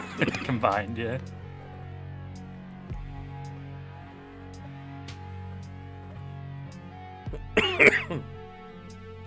Ooh, pop dust sounds interesting. What does, sorry? Pop dust. You sprinkle it on an empty space adjacent to you. The first creature that applies pressure to that pop dust, such as by moving into that square, causes it to emanate a series of thunderous cracks. Oh. It doesn't do any damage or anything, it's more like a trap kind of noise setup, but it's still pretty cool. It's like an alarm, yeah. I could see it also being used to, like, sense where an invisible person is traveling along too. Unless it's only in a 5-foot area. God, it's like 1 gold each, though. That's pretty cheap, honestly. Pretty cheap, but at the same time, if we wanted to be prepped for, like, invisible enemies going up against our undead tyrant, gonna be a lot of that. I think I need to update my my sinew shock elixirs.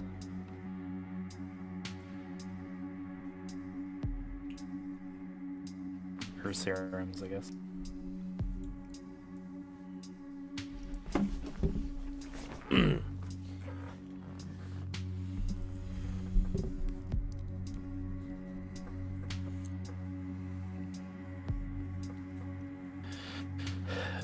Could I sell off my sinew shock serum lessers to off and then like update to moderates? You can. You can sell them for half of their selling or their buying price. Okay, so it's gonna be 7 gold and 5 silver. I'll just take that off the other one and spend 5. Oh, that would just be for 1. But if I took that off, that would be 38, 37 gold and 5 silver.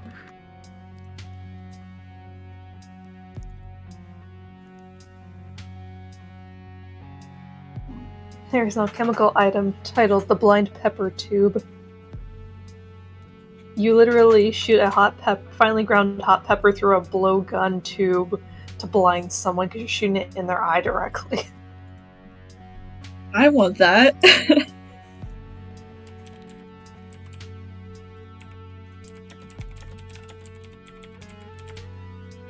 Target must attempt a DC 15 reflex save to avoid inhaling the pepper or getting it in their eyes. On a failed save, they're blinded for a round and then dazzled for a round. On a critical failure, they're blinded for a round, sickened 1, and dazzled until it's removed the sickened condition.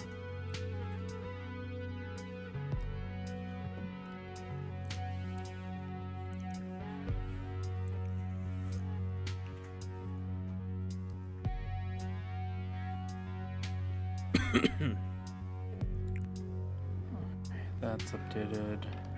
And it's about some elixirs of life.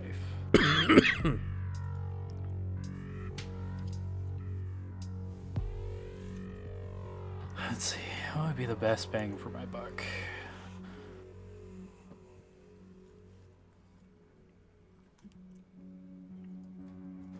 Probably the lessers because I can't afford the moderate.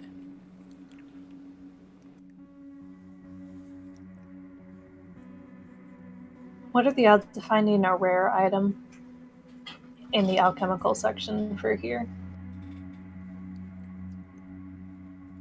I mean, it's more likely, but only because the city has a higher science level.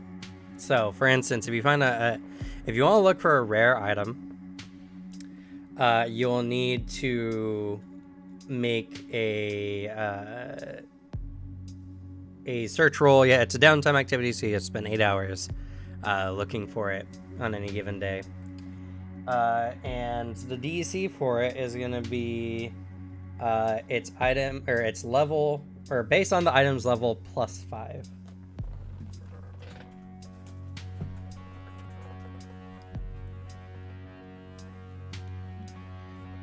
So, for instance, if you're looking for a level 3 item, you would need to make a DC 23 perception check.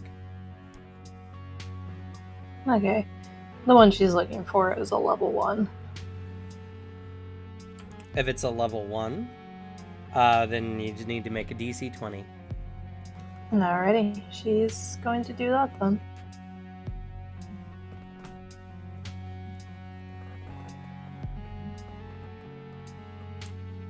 Okay. Nice. With the nat 20, you find it in half the time. So, you don't spend a whole day doing it. Good job. Alrighty, she comes running back with this weird potion in an obviously easy to shatter kind of vial, and she comes back to Kairos like, look what I found! As she brings back a red pitch bomb.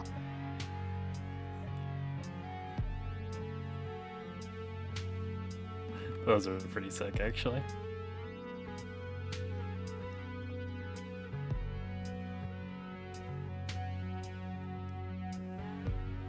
Oh, damn it, I gotta input it by hand. Oh no. Car swallowed it.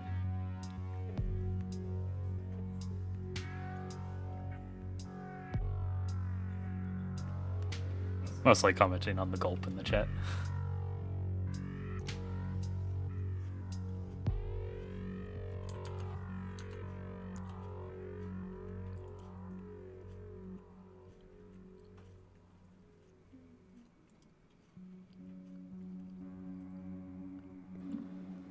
You alright, Quentin?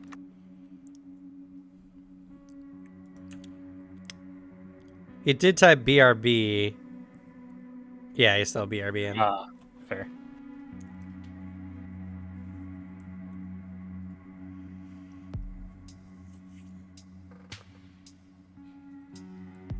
Oh, I'm gonna play an alchemist soon. There's so many cool like bombs. There's a lot of really fun alchemical items. What are you going to say, Finley? oh, it's okay. I was just gonna ask, can I buy 2 lesser elixirs of life? Sorry, I can't speak. Yes, you can.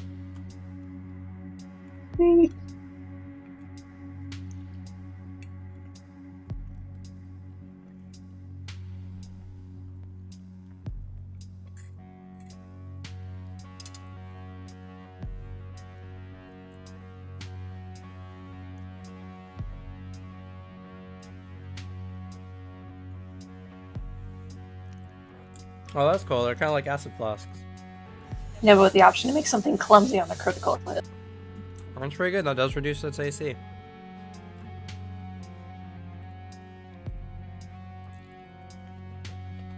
I can't wait for us to use that. Well, the great thing is showing it to your crafter in the party. You're just like, hey, look, can you make more of these rare items? To be fair, it's rare, so this one's going to be upped in cost because this thing is probably harder to find the ingredients for. Persistent fire damage, though. And splash on top of that? True. Well, all And the bombs do initial splash fire damage. as well. True, but not every standard basic bomb does persistent on top of splash on top of 1 fire damage and the chance to make something clumsy.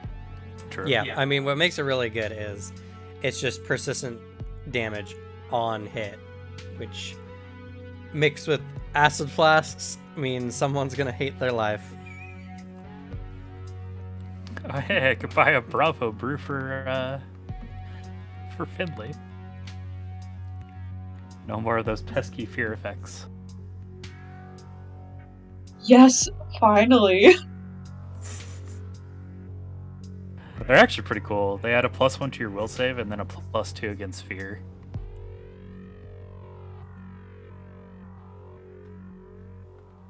That's Oh, it's actually quite nice. greater when attempting it against will saves against fear.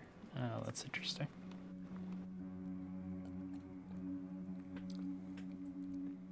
Oh my god, the greater ones basically give you the mastery ability that some classes get with their will saves. Or if you get a success, you get a critical success instead. Against fear. But still, that's really cool. Oh, that's really cool and awesome. Okay, I did that right.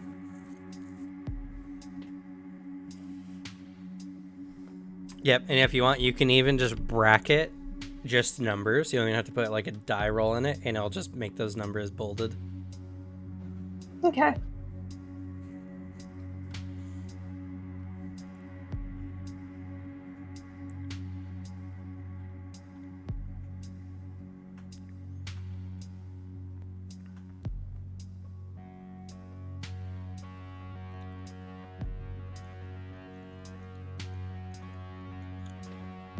You know, we are at the 2.5 hour mark pretty much. Do we want to take a 10-minute bathroom break? Sure. Sure. All right, sounds good.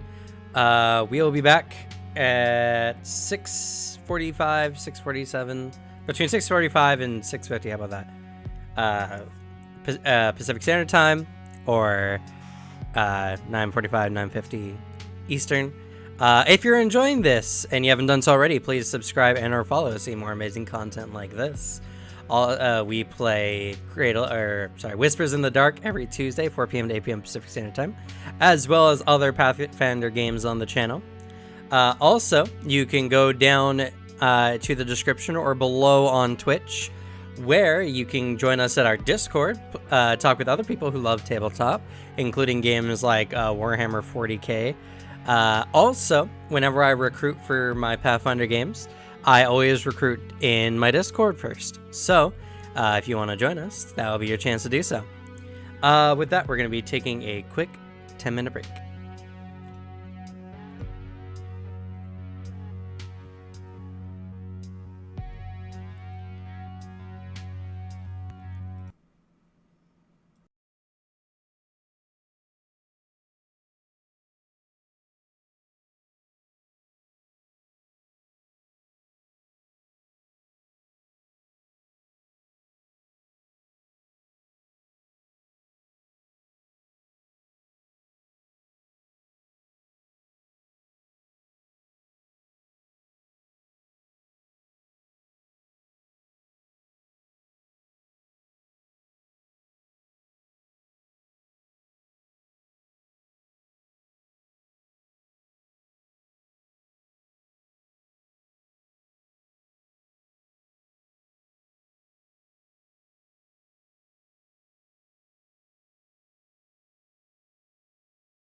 Hello, and we're back. So we did some shopping on the side, so hopefully most of that will be done. And yeah, once you're all done with your shopping for the day, what do y'all do? Do y'all rest for an evening before heading out, or do you go talk to Verity first?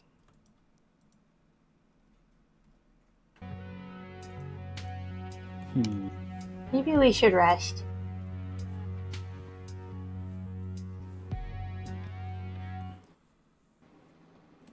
Sure, we could definitely do that. Yeah, we need it.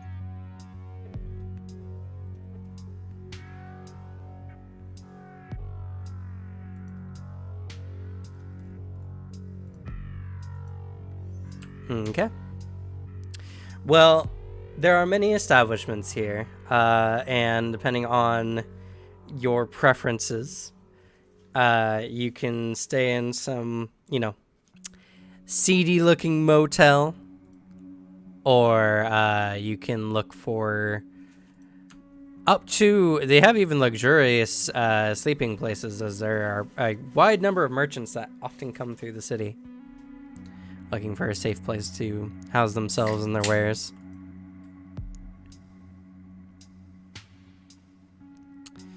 The prices range as follows, as soon as I can get this.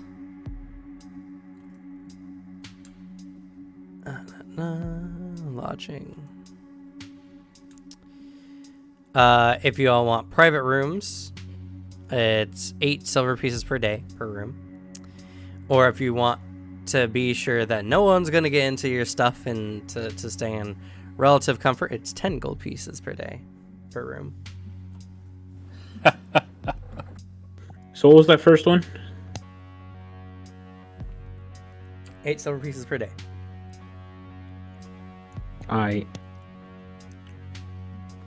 Per room. All right.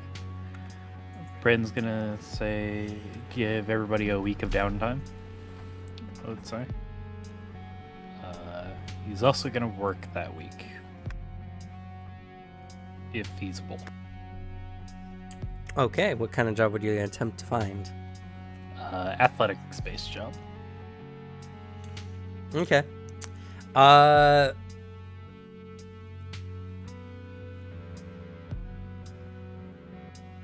To find good work,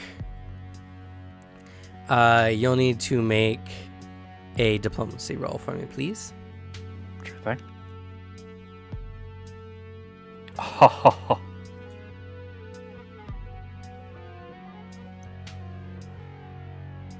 Oof. And you used your thing already. Yep.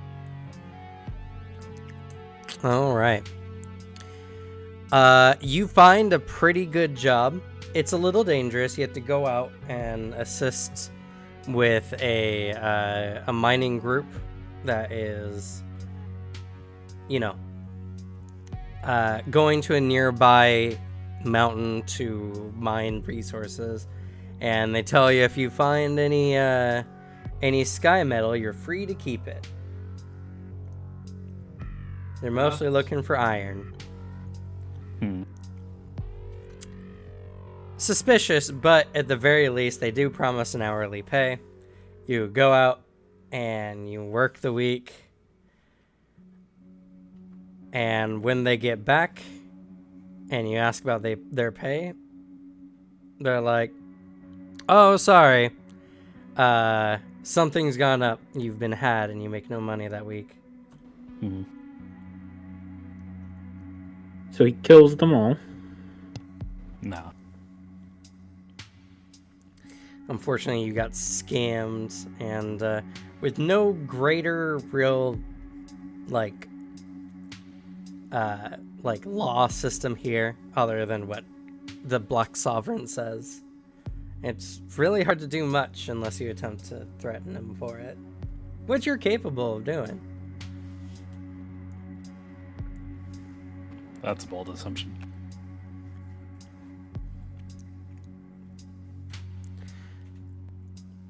But you get unfortunately scammed.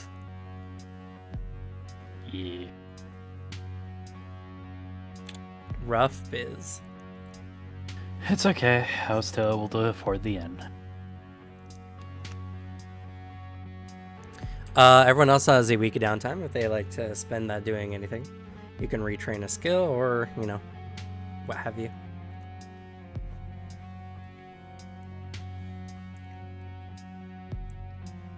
I don't suppose there are any jobs on intimidation basis.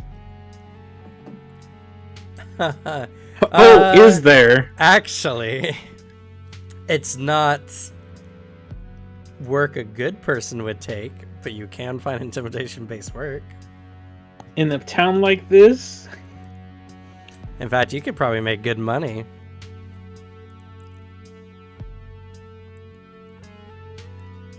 Boss you says like- pay up. Would you like to look for intimidation-based work?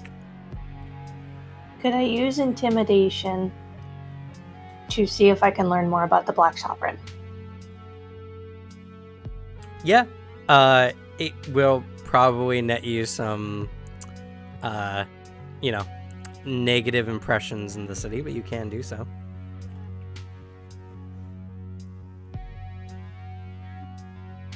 Tell me Let's what see you the- know, Shake. It's either she does this or she tries to gain work, which is probably also going to help her reputation too much either.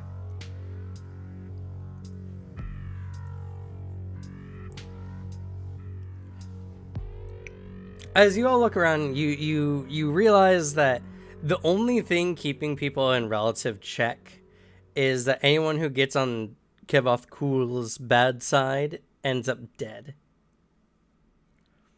So Wonderful. because too much of a disruption in the city, there's a likelihood that it could get you killed. But if you keep your head down, you could do some pretty shady things in the city without too much repercussion.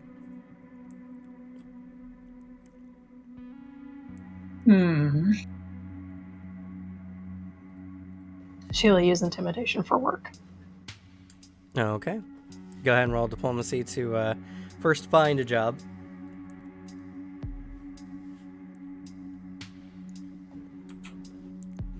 Okay. Going around, you don't find anything that I would say would be considered glamorous. But on a commission-based work, various debt collectors are always looking for someone willing to shake someone down. For all intents and purposes, you can find a task level 2 job, getting you 3 silver pieces per day. Okay. She will do that for the week. Okay. DC 16.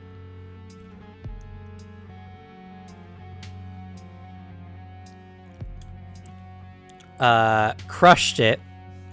And you do so much, and because it is technically commission based, you get 5 silver pieces per day. You go around shaking people down. In the few situations where it seems to be some very poor, downtrodden family that, seems to really be on the edge, Gammy's more than willing to step up and do the intimidation for you.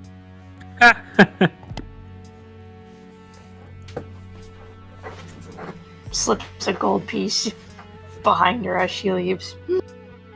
All right. So over the course of the week, you make 3.5 gold pieces, or I guess 2.5 if you leave one behind. I shall go with 2.5. Payback or else. Oh, by the way, here, take this. Wonk. She's still earning money in a sense, and she has a better conscience now. She's like, "Yee, take a gold." And for some families, that's a bonus. They're giving away less into getting more. Yeah, honestly, he probably made their day. They're very confused.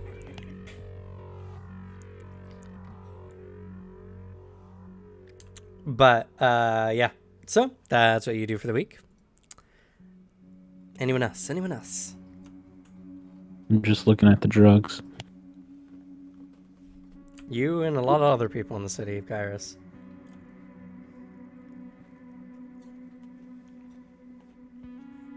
Just out of curiosity, how does addiction work in Pathfinder? I think there's a section on addictive drugs. It's a good question.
So when you take a drug that has an addiction, you mark the maximum stage for each drug you take's addiction level.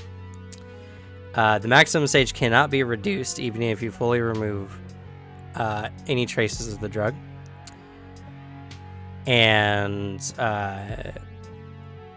if you go a day without taking it, you suffer the effects of its addiction. Failing a save against an addiction causes that drug's addiction level to go by one stage higher. And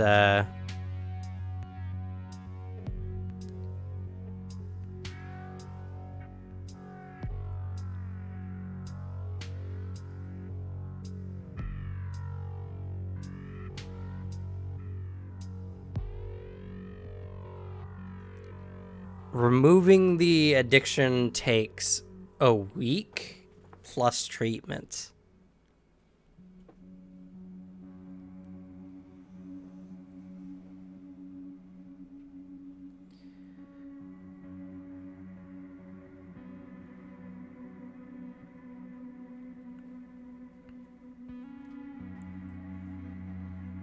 So they're pretty nasty stuff for some short-term benefits.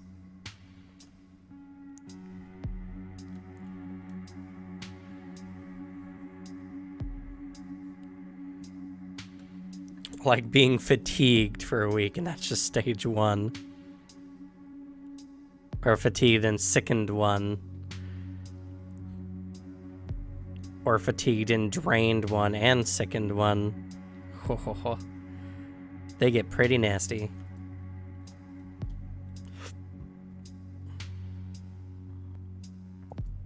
I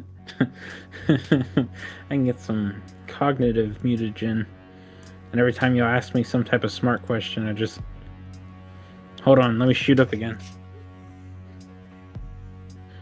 Yeah, mutagens are kind of like that.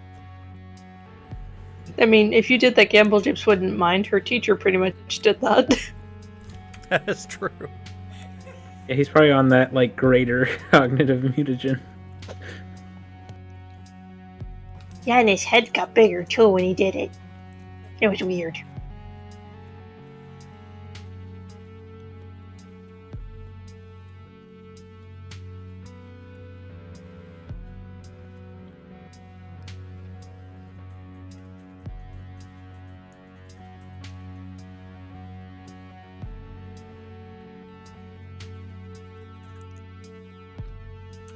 Though, I will say for the sake of addiction, whenever you take a drug, you have to make a addiction roll in addition to the roll the drug has you make, which is equal to the DC of the drug that you're taking. So, if you fail the addiction roll, you can get addicted even if you pass the drug's initial saving throw. Mm-hmm. Definitely something to keep in mind.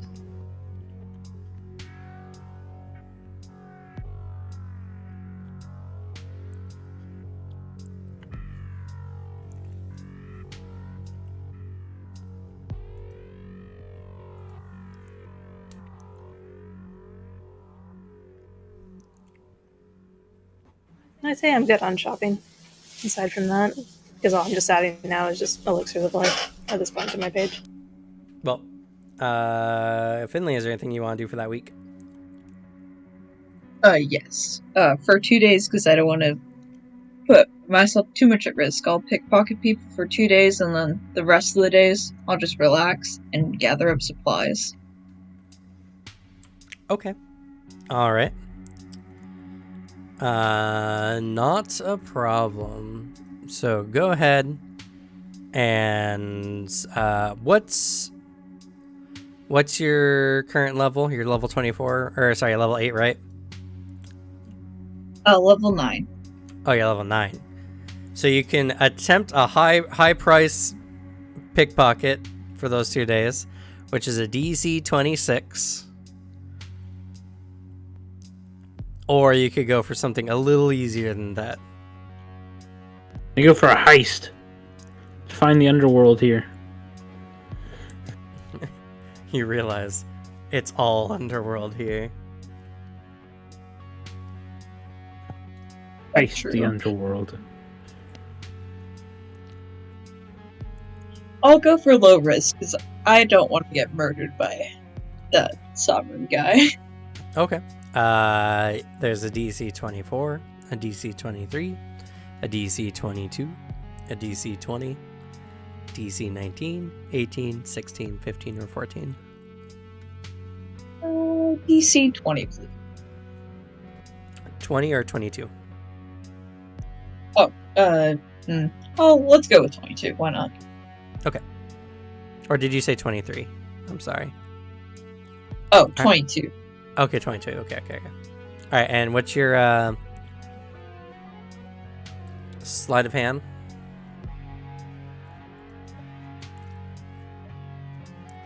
Do you mean like the number or what? Like What's your expertise proficiency? am I? Yeah. Master.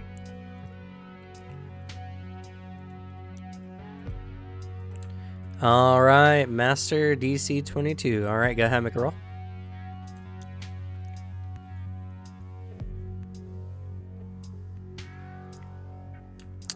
Critical, which means you eye your targets around, and you play it cool. Over the course of those 2 days, you earn 5 gold pieces. Sweet.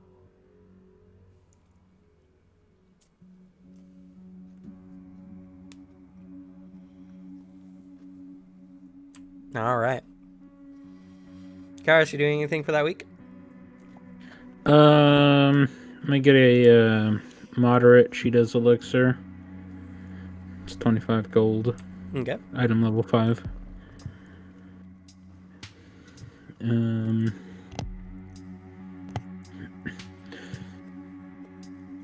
already have a couple of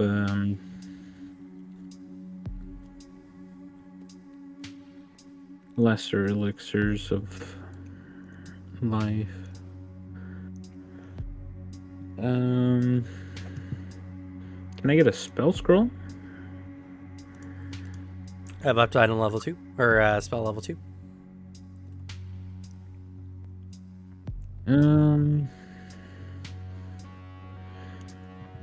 Then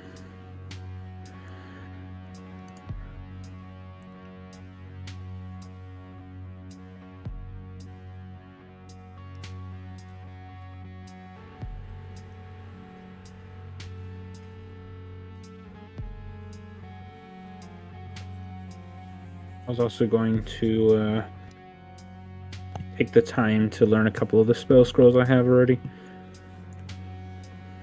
Okay.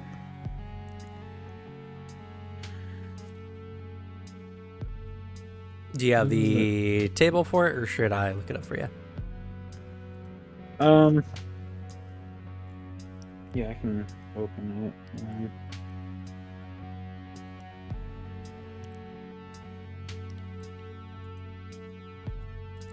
I got it right here. All right. What spell levels are you landing? I am.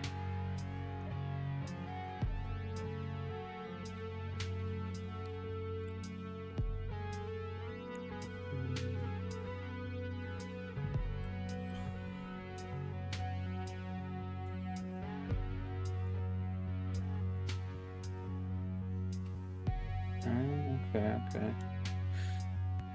That's not the one.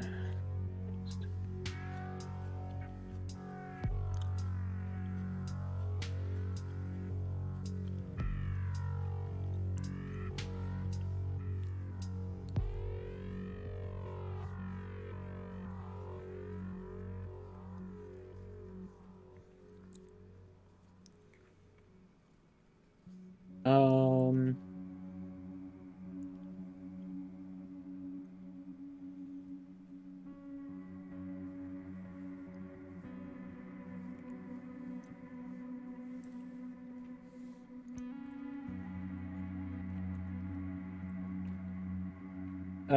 I'm gonna.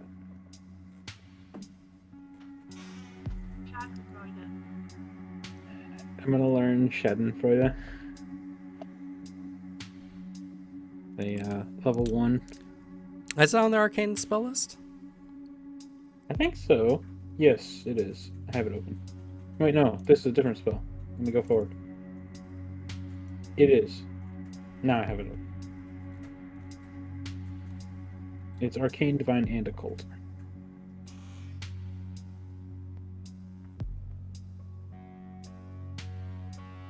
Oh yeah.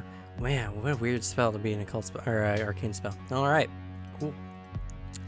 It's gonna cost you potentially 2 gold pieces, All right, now make and an it's a Arcana check. DC 15 Arcana roll. Crit.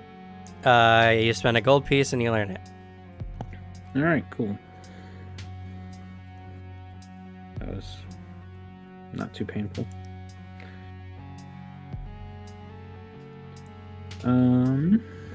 That's funny. What? The spell you just got. It's a fun one.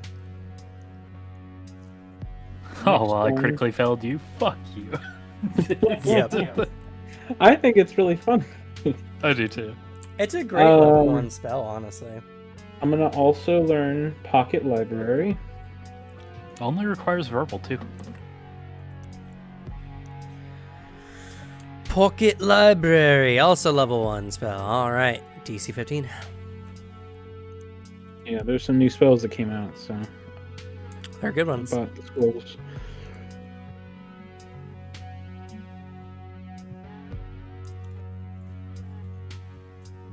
Success, you learn it for 1 gold. Cool.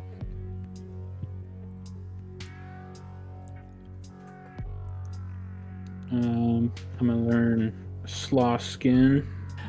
That's how it's spelled, Jess. Sloth Skin. It could have been useful many times by now.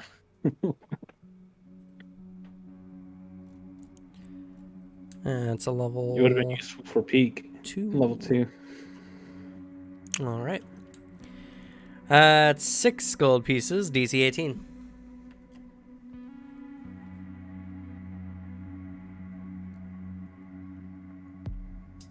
I think I passed. Crit, 3 gold pieces. And you land the spell.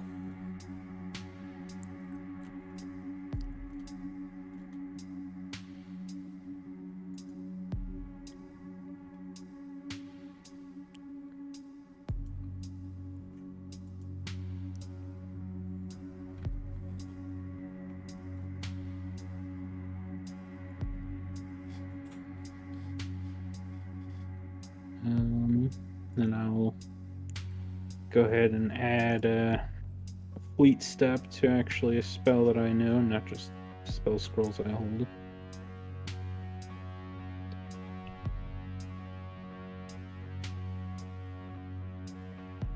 And that one is also a level 1. Okay. Not a crit, so it's gonna be 2 gold pieces. Alright. Do you have how do a I magical forget? shorthand? The feat? I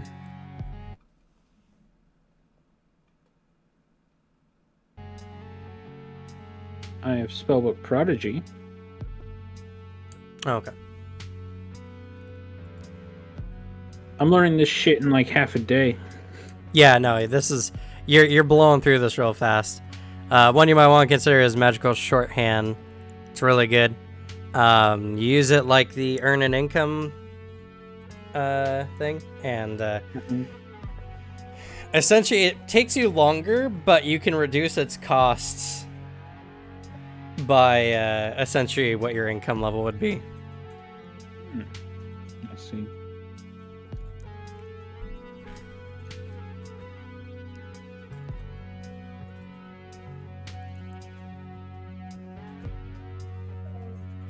Let's see. Do I have that one? I can't remember. Load. I do. Okay.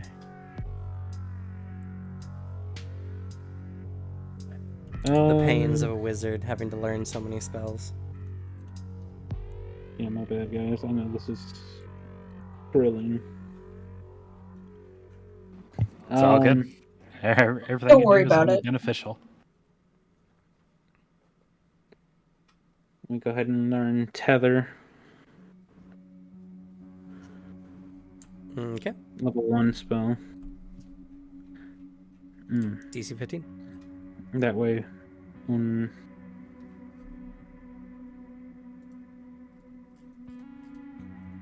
Like one day I'd like to play a character that's a magical tattooist and they can just tattoo like a healing spell onto somebody or something. That'd be fun. Nah, crit. That's 2 gold pieces. Would it be stick and poke? Yes, it would be. I don't think he would have a tattoo gun. Blast! Well, no. I'm just kidding. I'd say during this week, whenever she has time, Gamble tapes it to fix the talisman she's had for a while to her armor as well. Okay, takes 10 minutes. Not a problem. Gets the tattoos in the body in seconds. Don't you mean on the body? No. Alright. Kara, so if you have any more spells, what I'll have you do is put the name of the spell, its spell level, in the chat, and then your Arcana roll after that. For each one. okay. That'll make things a little easier.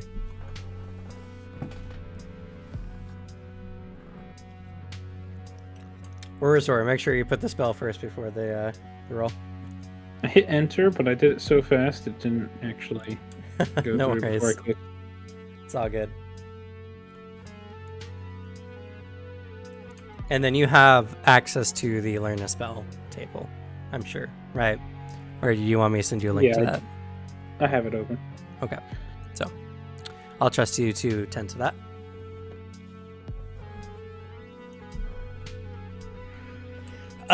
And that should be everyone in the week. So, after that week is done, what would you all like to do?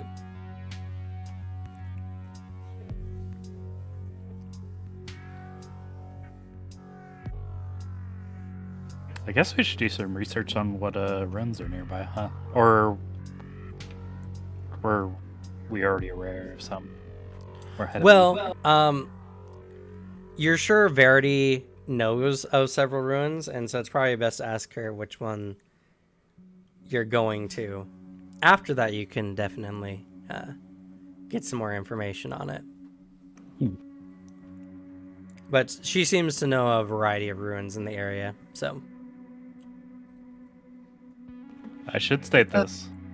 Does anybody need any more downtime?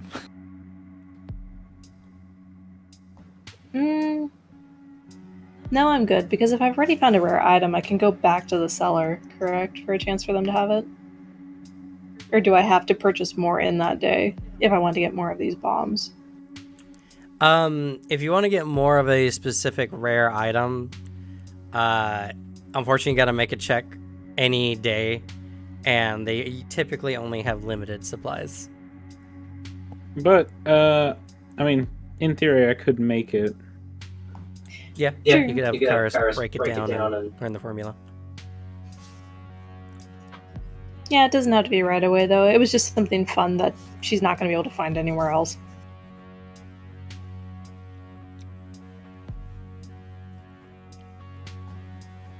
But should probably make the suggestion to Kairos, but it doesn't have to be for downtime right now.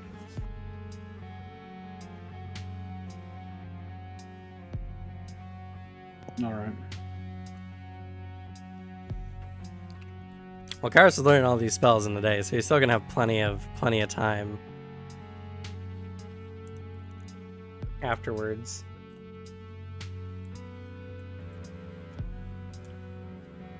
Expeditious excavation. What? Lets you move a lot of dirt. Actually, that might be useful here, depending on what we run into.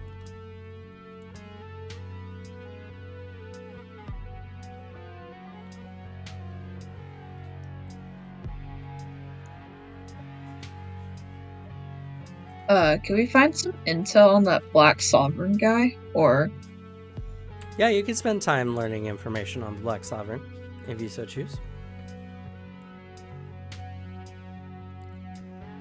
It's your choice of diplomacy, intimidation, or whatever other skills you can use for the gather info activity. And of course, you can always bribe people.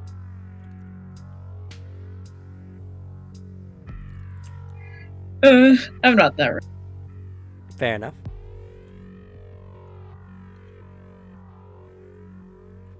How much time are you willing to spend on this?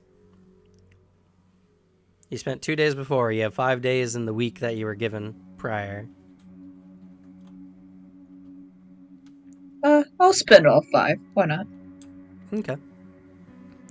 Your choice of diplomacy and or intimidation.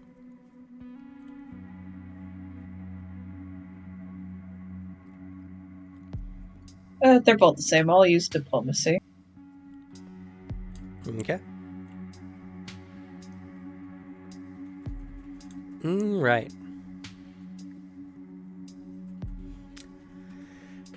You learn in those 5 days that Kevoth Cool was a Kelid warrior who was a chief of his clan who not only was powerful in his own right, but him and only a small group of his members claimed Starfall from the various peoples living inside of it 20 years back. From then, Kevoth Cool began spreading his influence over the entirety of Numeria, and many believe that he would have conquered the entire region if it wasn't for his addiction to a variety of drugs, including hype. Which was fed to him by members of the Technic League.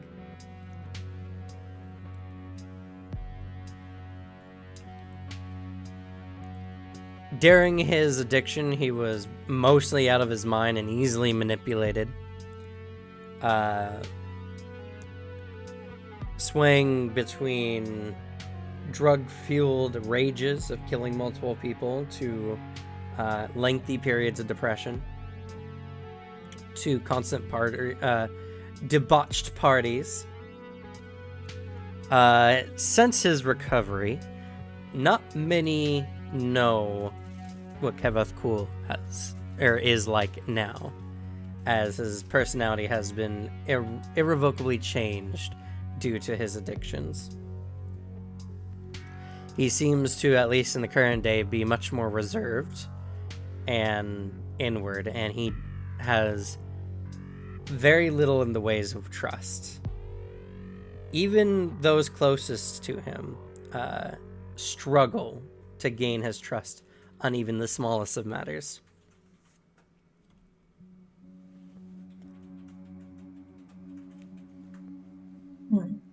So if I try to gather more intel besides all that you said, it would be challenging, right? No, you just would have to spend more downtime days to do so. That's what you picked up in the amount of time you had. Oh, okay. Perfect. Sweet.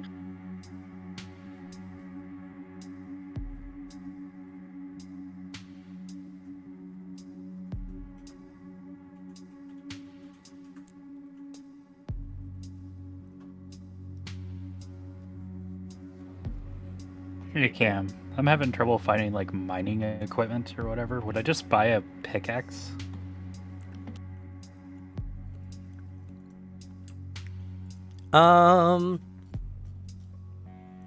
Yeah. You could also just buy an any tool. It can do the work of a shovel, pickaxe, whatever you needed to do. That's fair.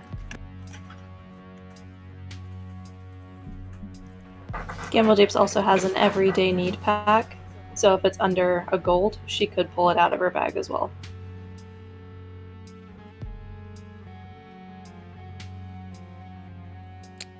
Ooh, nice roll there, Karis.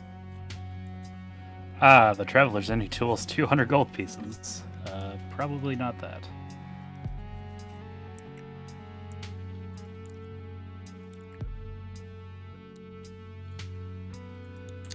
Then, let's see here. I got a spell for that.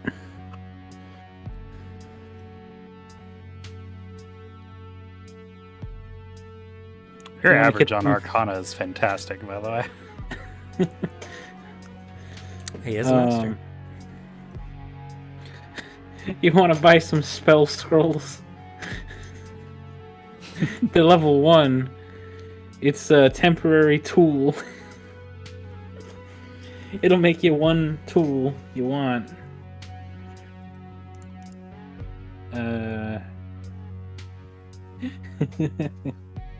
So there is a generic tool item, which would be a hoe, a shovel, a sledgehammer, or long tools, and a hand drill, ice hook, or trowel would be a short tool. So essentially any long tool, which are a gold piece a pop, you could find What with if- pickaxe or shovel. He took like a custom kit, like a climbing kit, but it's everything mining. I mean, yeah, we could work something like that. The hard part is that it's like a mining kit mostly just turns into just a pickaxe or a shovel or both. He could need a sledgehammer. He could need different types of shovels. That's true. You know what? Let's look at the climbing kit. I'll judge the price from that. Should be easy enough as a custom item.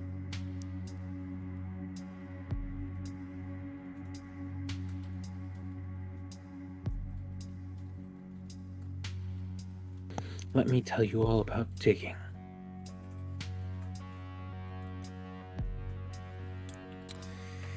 Let's see here. I would say you could get a climbing kit for 2 gold pieces, or a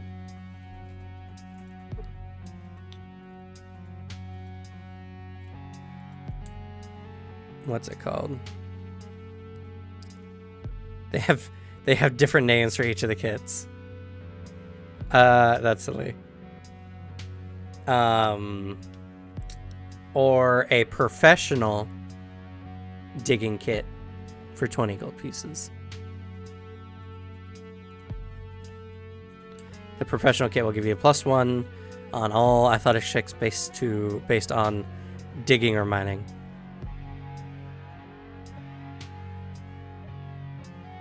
I think the climbing kit will be fine. I already have a belt that gives me a +1 to all athletics checks. That's fair. So 2 gold pieces, and that'll get you a mining kit. It comes with a variety of shovels, buckets, and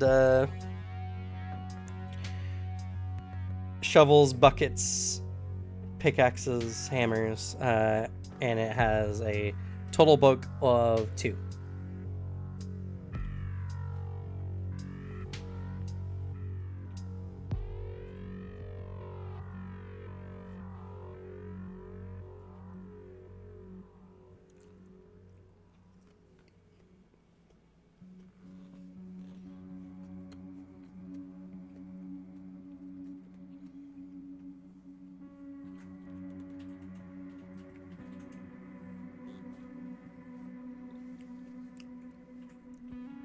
You got any other spells you're learning, Karis?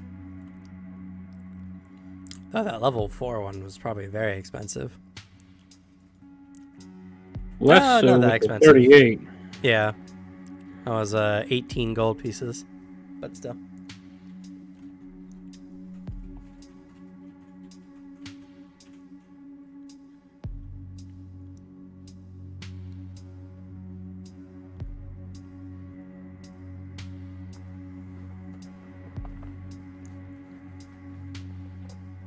I'm really glad I've taken so many things to up my carrying capacity. Yeah, it's nice having a workhorse, that's for sure.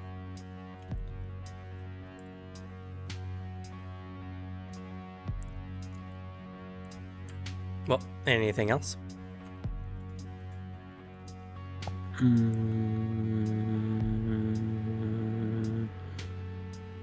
I think I got all the spells out of my inventory I was holding on to for such an occasion. Okay. If you want, you can learn the red pitch bomb. It's a DC 15. You're gonna spend 4 of your downtime days, but you got plenty of time.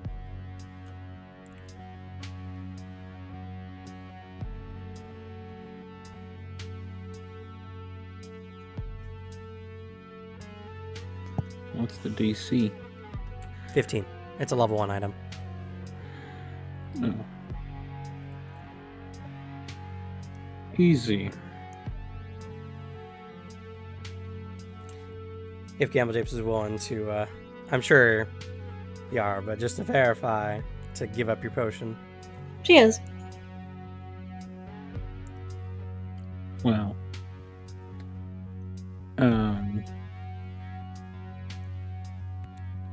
My assurance is a 30. Okay. Then you learn the formula in the time. And you save enough of the components to make it again if you wanted to spend the time to do so. You save half of its ingredient costs, essentially. Okay. And how long would that take? Let's see. What's your level in crafting? Or your proficiency, sorry? Master.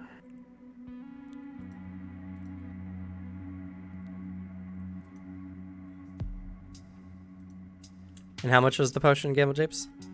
It was 3 gold. Yeah. You could do it in 5 days for no cost. I might have to do that later, since I only did a week.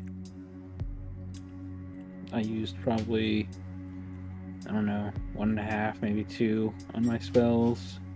Not even. You learned it. Well, you learned it getting all in like half a day, I think. Let's see, 2 hours, 30 minutes, 30 minutes. 1 hour, 30 minutes. Yeah, I think it was like slightly over 5 hours is what you took. So, I think your party can give you 2 days to remake the potion.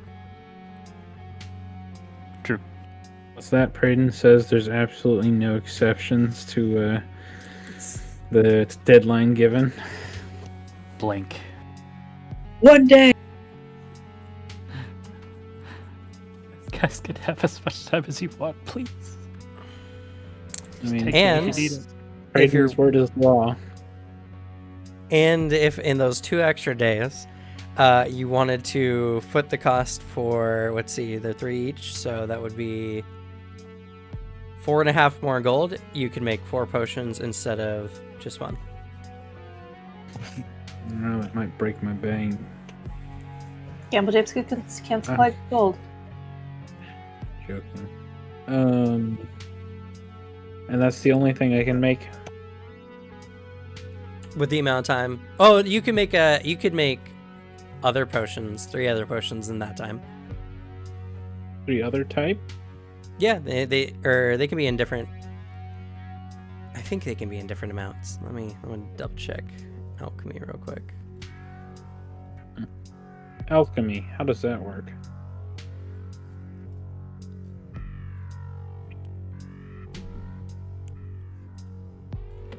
Person who invents the magnet is gonna be rich. Has to be the same item, so yeah, that'd be the only one you could make in that time.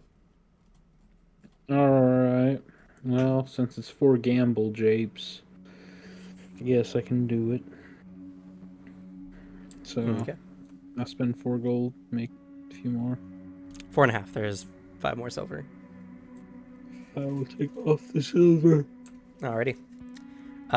When you're done, you're left with 4 red pitch bombs. Here you are, gamble japes. Try not to break or spill them on, well, anything you don't want burning a lot. Oh, thank you.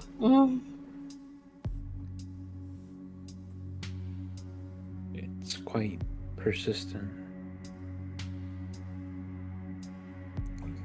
Is your robo cake and looks at a possible burn patch from making the potion.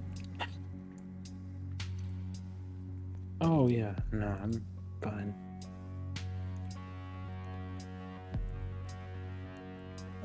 Oh. Looks suspicious, but doesn't say anything.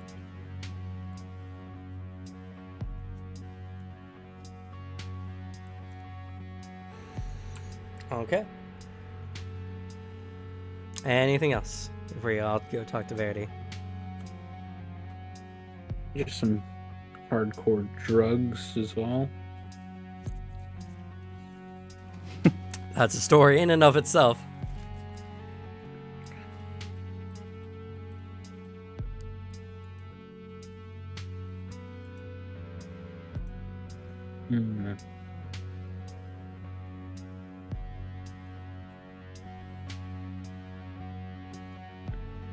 Gotta get that blood eye coffee.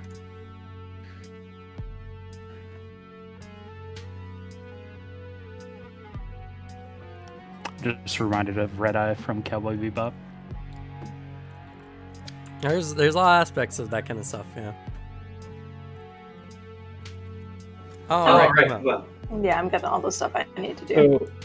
So, blood eye coffee. How does it work? Not gonna get into that right now. I want some blood eye coffee.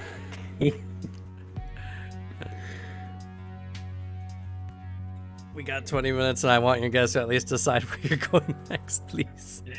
But I want drugs. We're stalling for the other player. You don't understand. No, please pick a dungeon. Fine. We'll talk about drugs later. I don't get my character development of taking literally the least effective, like, detrimental drug possible. You never know, you could get addicted, and addiction is not fun.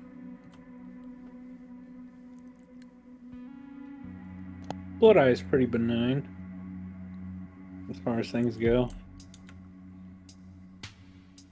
Well, it's not. The problem isn't taking Blood Eye. The problem is what could happen if you get addicted to it. I just get more. I mean, that's true. You just need to take some every day. Or you get fatigued. Which, I mean, sounds like real coffee. Which, that's another discussion. But There is an addiction suppressant. there is. And I could make that too.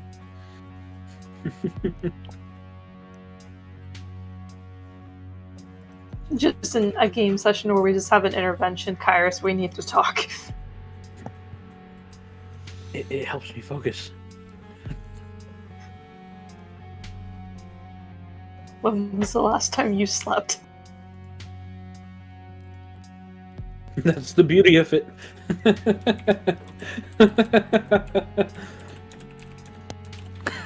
Jess.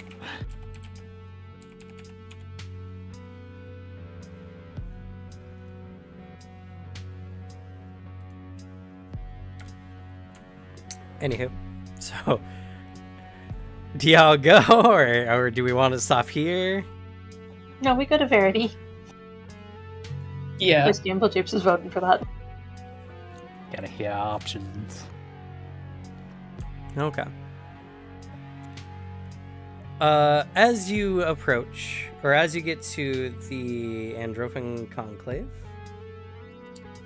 which is this particularly dark area back here. Oh, clicking on the wrong map.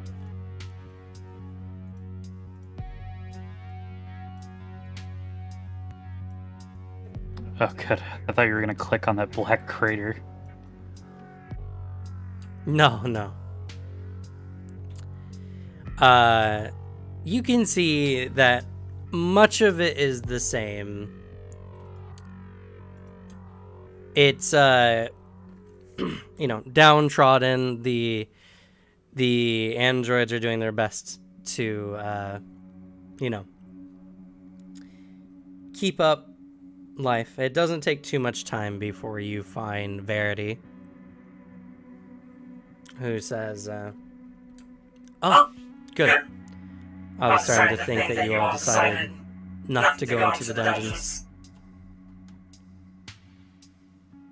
No, just we're taking the week just to get prepared. That's smart.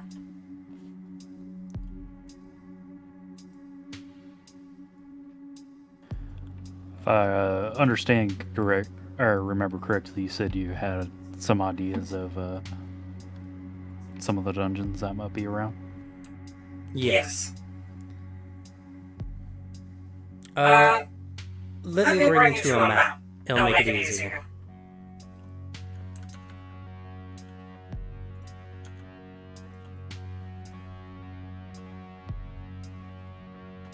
That's where we find out that she is also really good at making maps. This is an incredible map.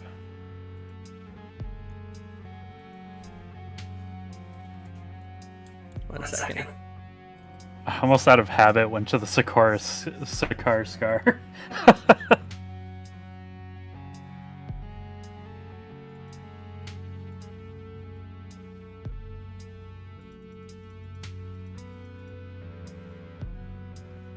We're in Numeria now.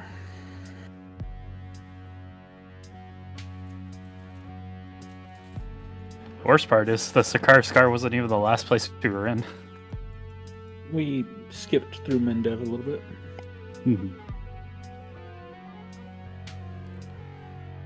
And then y'all went on an entire adventure through, I don't know, Brevoy and the River Kingdoms while I was gone for one day. Yeah, terrorized an innkeeper as well. Gave them a great impression of us before we left. Yeah, I remember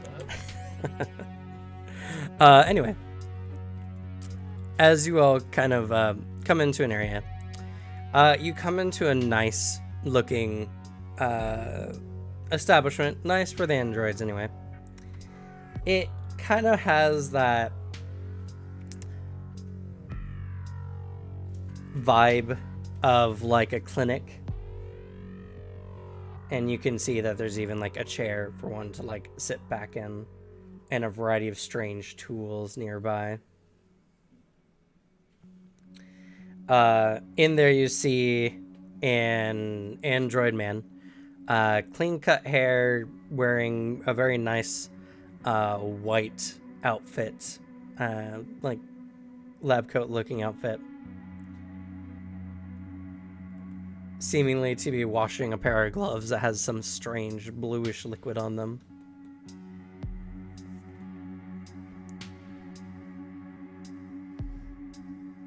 And Verity says,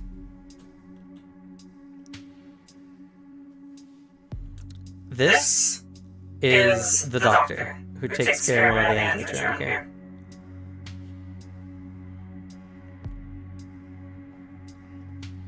He waves at you all as he continues doing what he's working on. Nice to meet you, Britain. Waves hello. Finley waves back.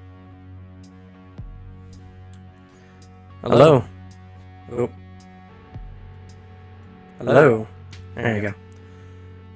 So you're the ones who brought that interesting android in, right? On with Verity, yeah. Well, he's something. Claims not to be an android, but has nanites like any other. Wait, you were able to understand it? There's spells Oh. for that. Yes. We found a solution. Best we could. Anyway, he should be around here somewhere. I'll go fetch him for you.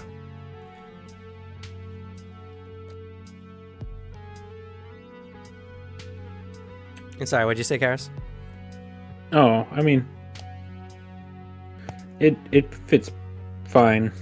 Having it happen how it did. He said there's spells for that, and he started to like say further, and then the guy's like, "Oh, we figured something out." He was Fair just enough. gonna say, "I got a spell for that." Anyway, Verity rolls out a map on the table and shows you the breadth of Numeria.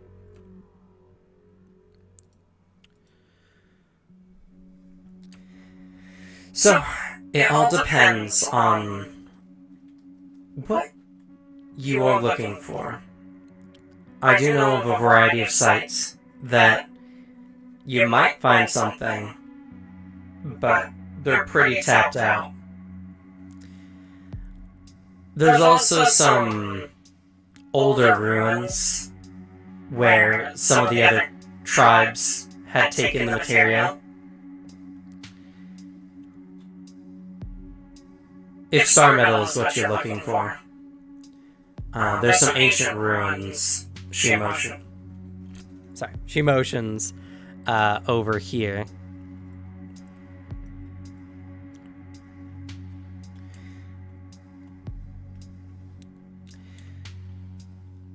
Only the veteran adventurers head out in that direction because it's so far from Starfall. And not only that, but the people who live there suffered a terrible death. And, well, they say it's haunted by their spirits.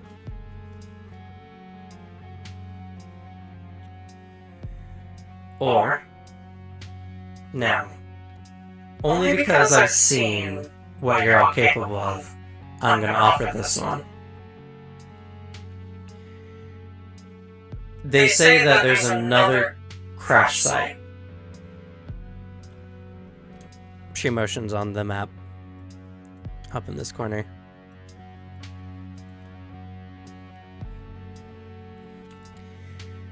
but the site is deadly. It's constantly leaking radiation. And we don't know exactly what's in there. But if you're looking for the most loot, that's where you're going to most likely find it. What's radiation?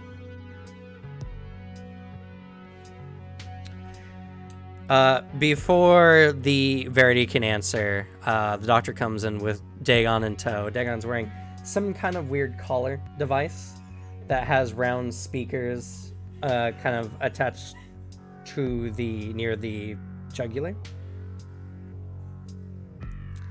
And the doctor speaks up. Radiation is kind of like a sickness that radiates from ancient androphin technology. If it's not properly contained, you'll be poisoned even by being in its proximity.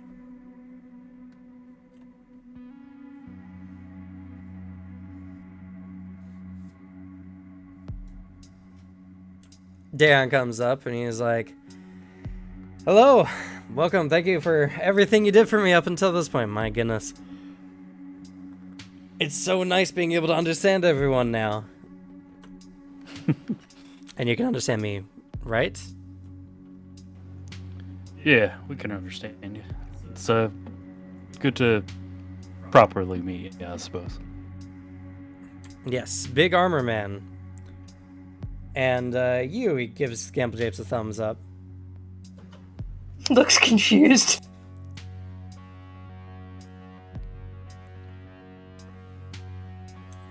And your mage, and Finley and Kyoko. Thank you all so much. No problem. It's finally nice to we speak the same language. I think it was fun. Especially with how hard you were struggling trying to understand what I was saying. The look on your face.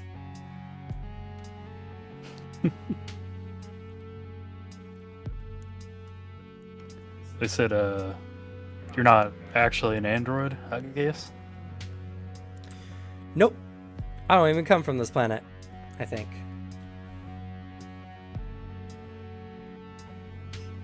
Right. Looks confused at Gammy. Can't we just shrugs? I don't know what he's talking about. Where are you from? I don't remember the name. I think. Or it changed a lot. Think you don't remember? Well, its name changed quite a bit in the amount of time that I was alive.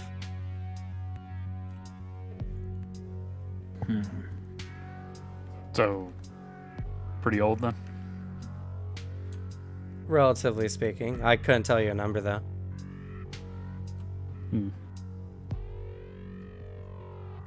So, each time you appear to die, you're actually regenerating them? With the nanites? No. Not quite. It's more like...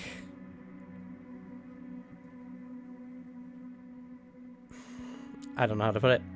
I'm undying, and not in just the standard sense of the term undying. I'm just going through a process of no longer being dead. So a zombie?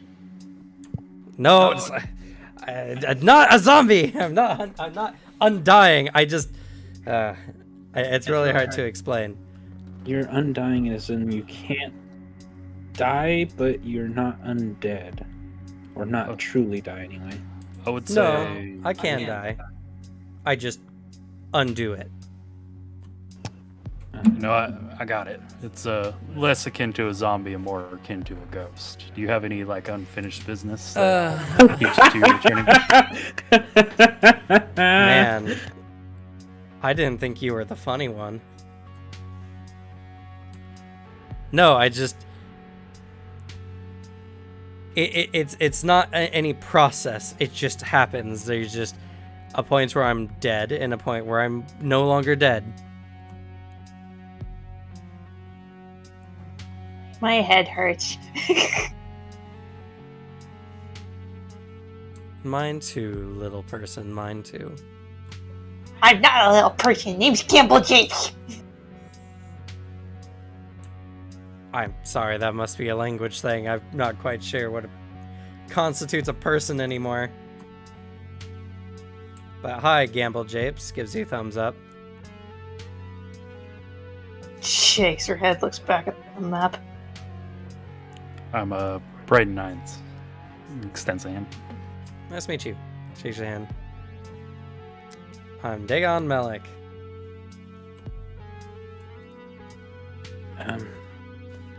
Kairos.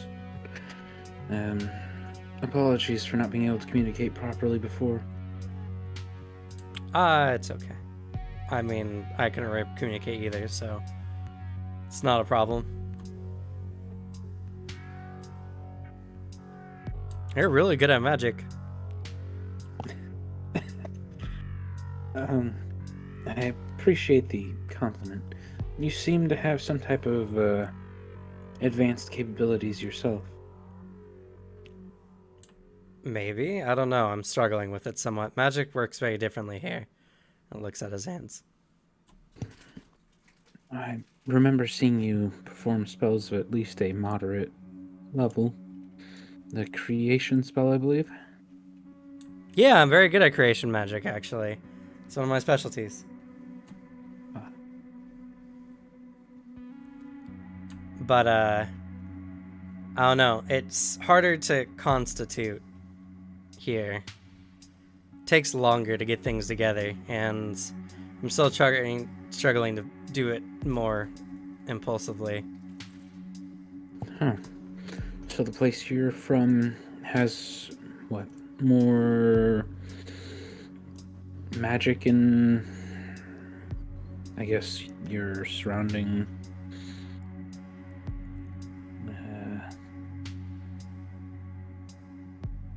just in the world around you? I wouldn't say there's more. In fact, there's probably less. But the magic just doesn't move motions with his hands in the right way. I can at least picture what you mean.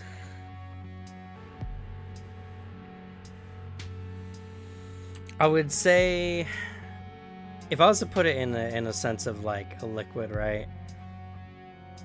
Magic where I'm from felt more like an oil, you know. It moved very fluidly and slid past things much easier. But magic here is a lot denser, more like, I don't know, like a syrup or sap or honey or something. Gotcha. It's very potent. You can do some pretty good things with it, but it takes time. I see. Well, I mean, there are many different planes or realms out there. You may have accidentally wandered into ours through some strange means. It's not unheard of. Maybe. I don't know. The planet was dying last I remember. I think.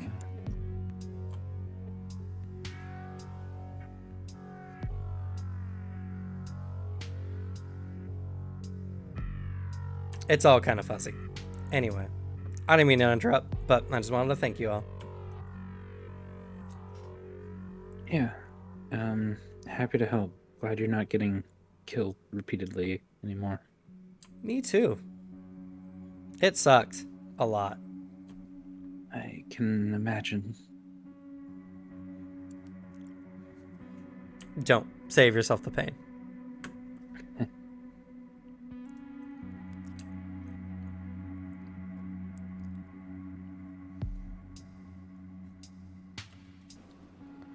Right. The radiation. Is there any way to stop it? We have some medication for it that will reduce the symptoms. But it'll put a time limit on how long we can be in there. Are we sure this is the one we want to go for? The star metal was present in other options, right? To varying amounts. Unfortunately, for the first and second option, they're somewhat frequented, so we might have to run into other adventures or Tomb Raiders. Right.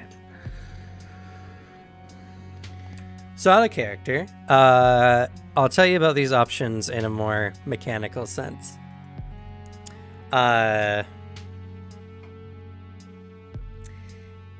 These are 3 different dungeons. There's a level 10 dungeon, a level 12 dungeon, and a level 14 dungeon. The level 10 dungeon does not have a lot of loot,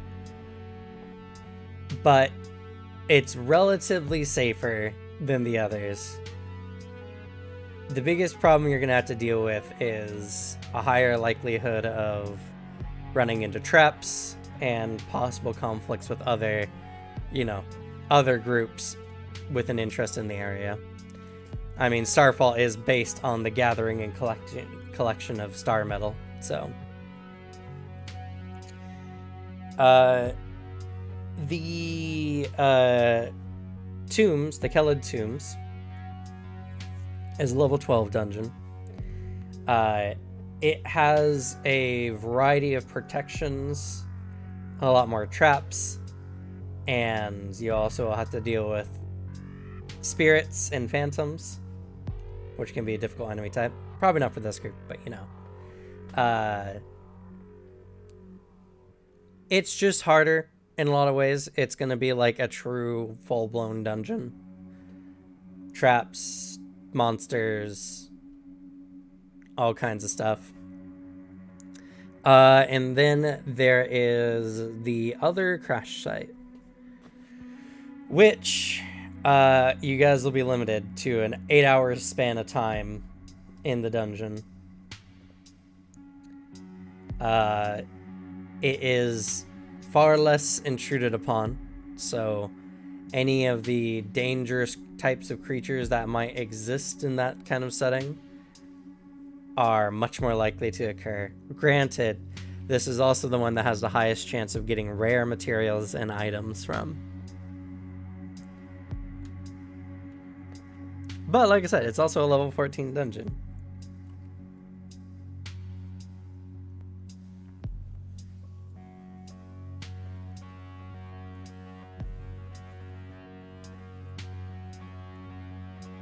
We also get Verity for 1. Yep, Verity has agreed to help you with 1 dungeon, so you're always free to go to any other dungeons afterwards. Though you won't have a guide, so... True.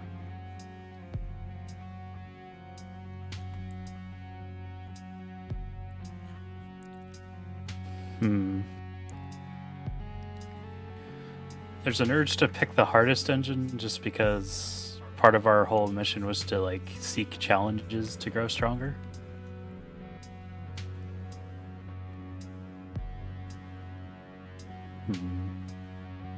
Yeah, that's where I'm going. If I had to place them all, I'd be all for the level 14 dungeon, followed by the level 12 dungeon as my second option.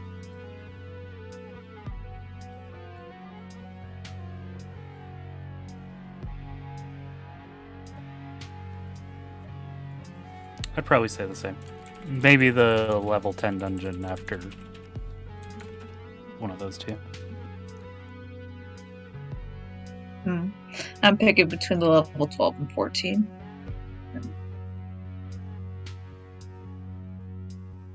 What do you think, in Paris? Or Quentin?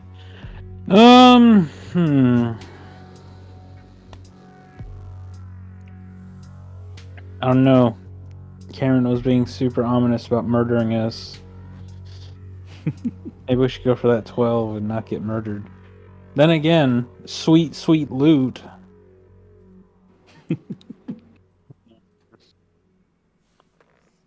Well, Their how levels- attached? Sorry, go ahead. Go ahead. No, you. I say their levels are reflective of their challenge ratings. Yeah. How attached to your limbs and characters are you? And your character's limbs. I mean, now we've got prosthetics as an option. Terrible. They have a whole archetype dedicated to just that. There's that. Heck, there's equipment for disabilities now in this game, so if anything happens, we've got backups if we're worried about damage to our characters. But death, though. Yeah, but Finley could have a peg leg. I don't think Alicia was too into that one.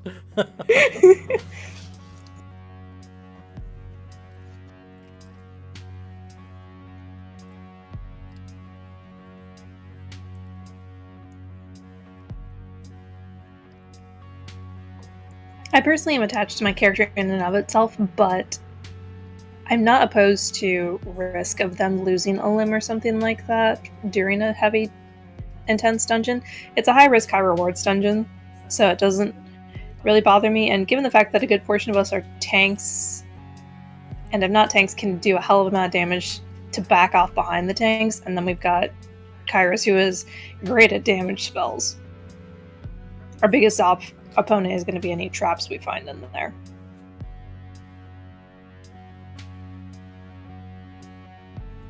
The level 14 And the dungeon radiation. has little to no traps. Mostly because people can't survive there long enough to set traps.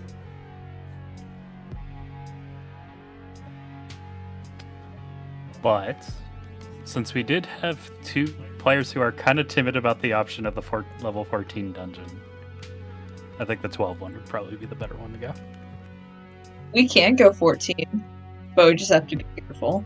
And I think we can handle it as long as they're not reckless. That's true. I don't think it would be made an option if Cam didn't think it was possible.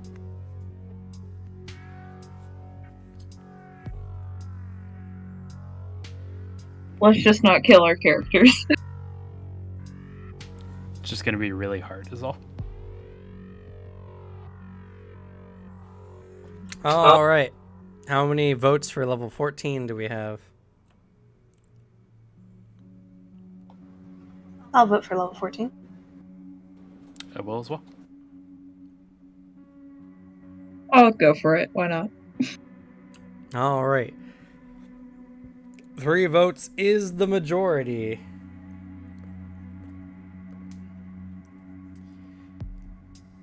So, you all agree to take on the level 14 dungeon.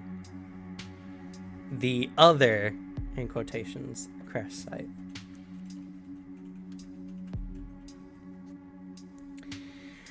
Ooh boy, spicy, spicy. I'm excited. It's gonna be fun. If you gotta live, it's gonna be some fat loot, I'll guarantee.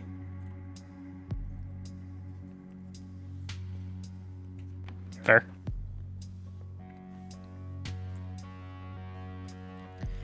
And Sorry. hey, you'll have Verity and Dagon will also come along, so Yes! you'll have a whole 7 people with you. All right. But Very that curious about radiation.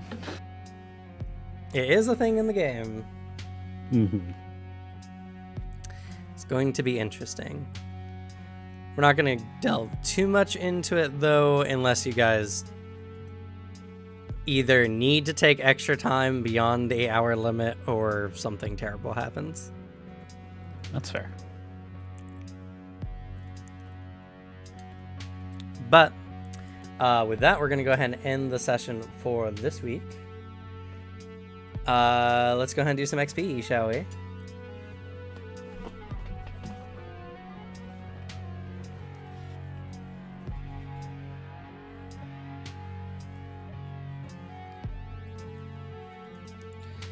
All right. And general interpretation. A lot of pauses today. It was also kind of a shopping episode. I'll give you all 10 XP for that. I'll give you all 30 XP for being here today.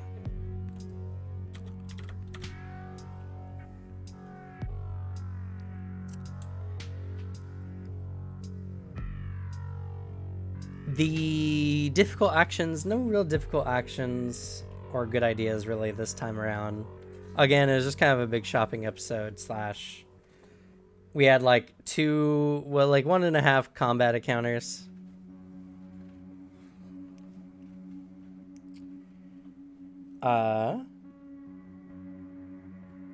But for the combat, the Basilisk. Let's see, what levels is everyone? We have everyone level 9. I'm level 10. As am I. Okay. I'm level 9. I'm also level 9. The level 10s get 10 experience for the Basilisk fight.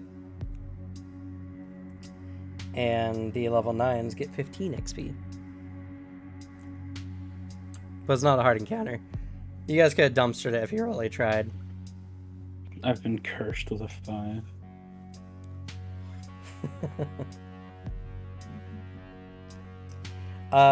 For the Angvera, let's see here. That was a level 8 challenge, so the level 10s get 20 XP. And the level 9s get 30.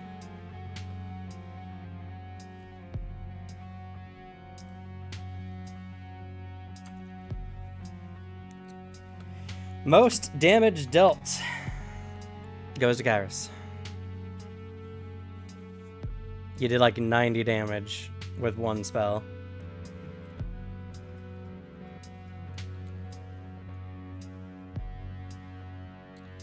Most damage taken doesn't go to anyone, actually.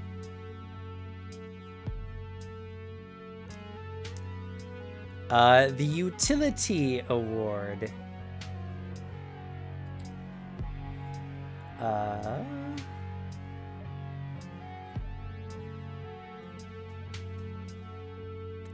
Technically Kairos for making potions, I suppose.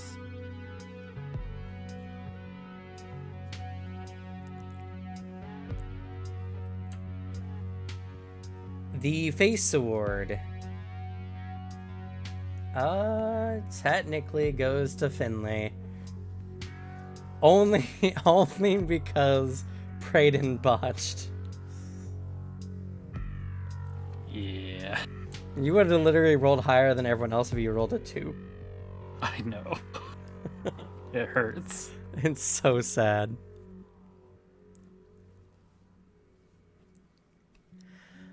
Oh, you know what? I'll also give another utility award to Finley as well. That wealth of knowledge that Finley seems to have and just multiple skills. Man, being a rogue is great, especially when you roll it really well. Yes. Any player nominations and or kudos? Finley for making the situation worse with communications. That entire scene was great. Oh yeah, that's really funny. it's great. It's like Dagon's like, I'm Dagon, you're Finley, who is this? And Finley's just like, thumbs up, nods head. Perfect. Oh, thank you. Take a player award.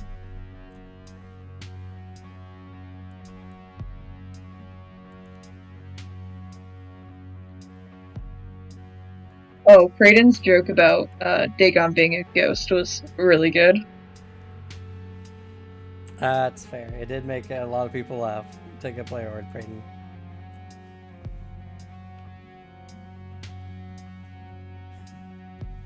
I don't know. It's really hard to describe the process of. It's not regeneration. It's not exactly a time dilation effect. It's just going from being dead to not dead anymore. True. Like an undead. Not a zombie! More closely to a ghost, like we said. They return after a certain amount of time. Mostly because they have an unfinished business to do. Makes sense. Can't be crumbling in the corner. Let's see.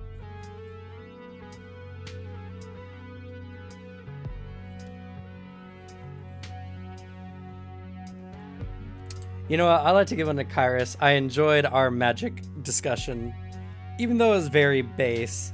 Like, it's still very interesting to talk about the magics of two systems in this kind of way.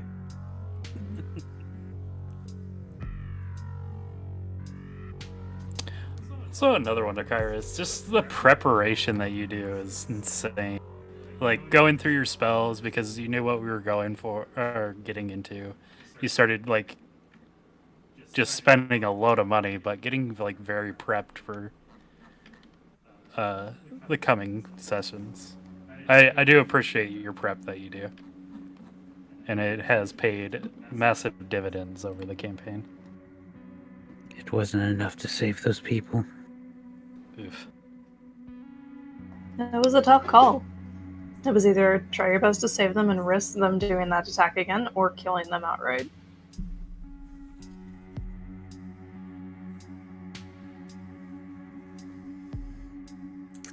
And you mentioned during the fight that it's very convenient that they don't do that over and over and over.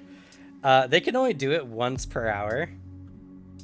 So they try not to, in case, they're attacked by anything else in that time. Fair. All it would have taken is one more of those. You would have killed the other half of them.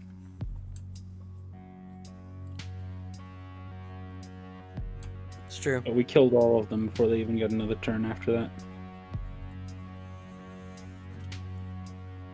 Unfortunately, if Kyoko had gone after,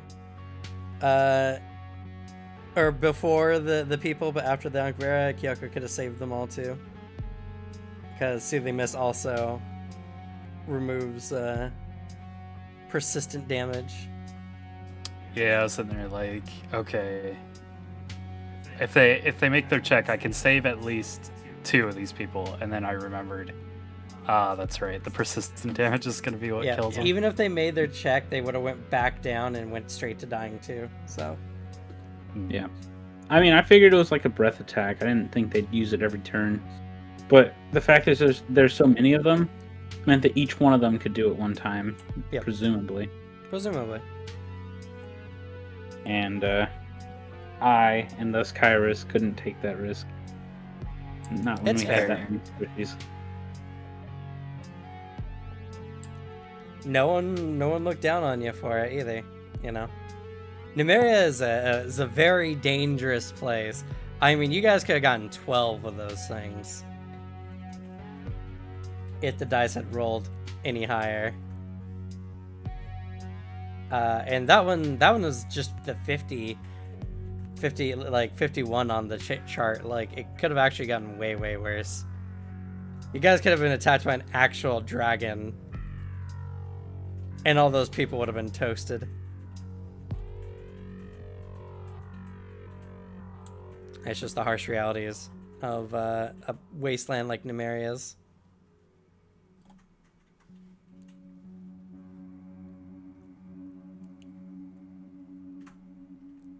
Any other player nominations in Arcudos?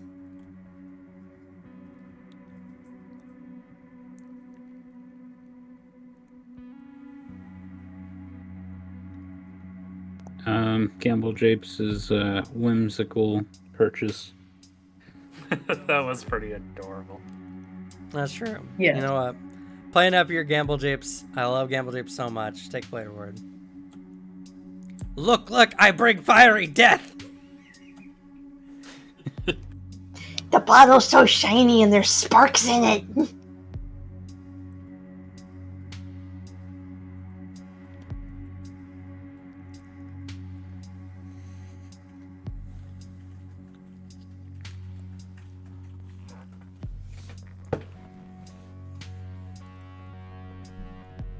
Aside from that, just not a real talky session outside of the last bit of it, and then planning. Unfortunately, this session was just the worst part of Time Eaters. Shopping and combat in the same session. Which happens. Yeah. Plus random encounters. Which, I'll have to ask you all. Should I plan for random encounters on your trip there? Or shall we just skip encounters this time? Because, we just done, like... God, you guys went through, like, 4 encounters in the last 2 sessions or something like that? 5 encounters? I mean, I don't mind random encounters, personally, so... Yeah, you traveled with Devin. That is fair. It's true. Well, everyone's opinion, though. Because it just could be a lot more combat.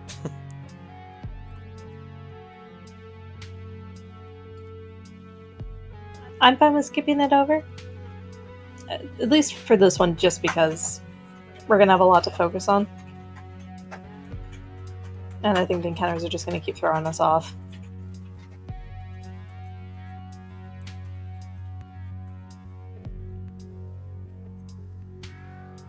That is true. I'm fine with either or, though. Oh no, Kairos, you were left with the deciding vote. Wait, what? Well, we have 1 vote for, 1 vote against, 1 vote nothing. Or Amy. Wait, for what? Encounters. Oh, encounters, okay. Where's Kyoku? Kyoko's not here to vote. So. They can get a vote next time. I need to know if we're planning the next session, because I gotta build a map. Oh. I don't mind random encounters. Okay, encounters it is. Alright, well, if you gotten to this point, thank you all so much for watching. Please follow and subscribe to see more content like this. I kind of did this whole spiel before, but just as a reminder, you can join us in our Discord down in the link below or below on Twitch. There's a link down there as well. You can join us. We have a bunch of tabletop stuff we like to talk about on the Discord, as well as Warhammer stuff, and I always recruit there first for any of my tabletop games. So if you want the chance, please head on down there. I might not have Table Talk this week.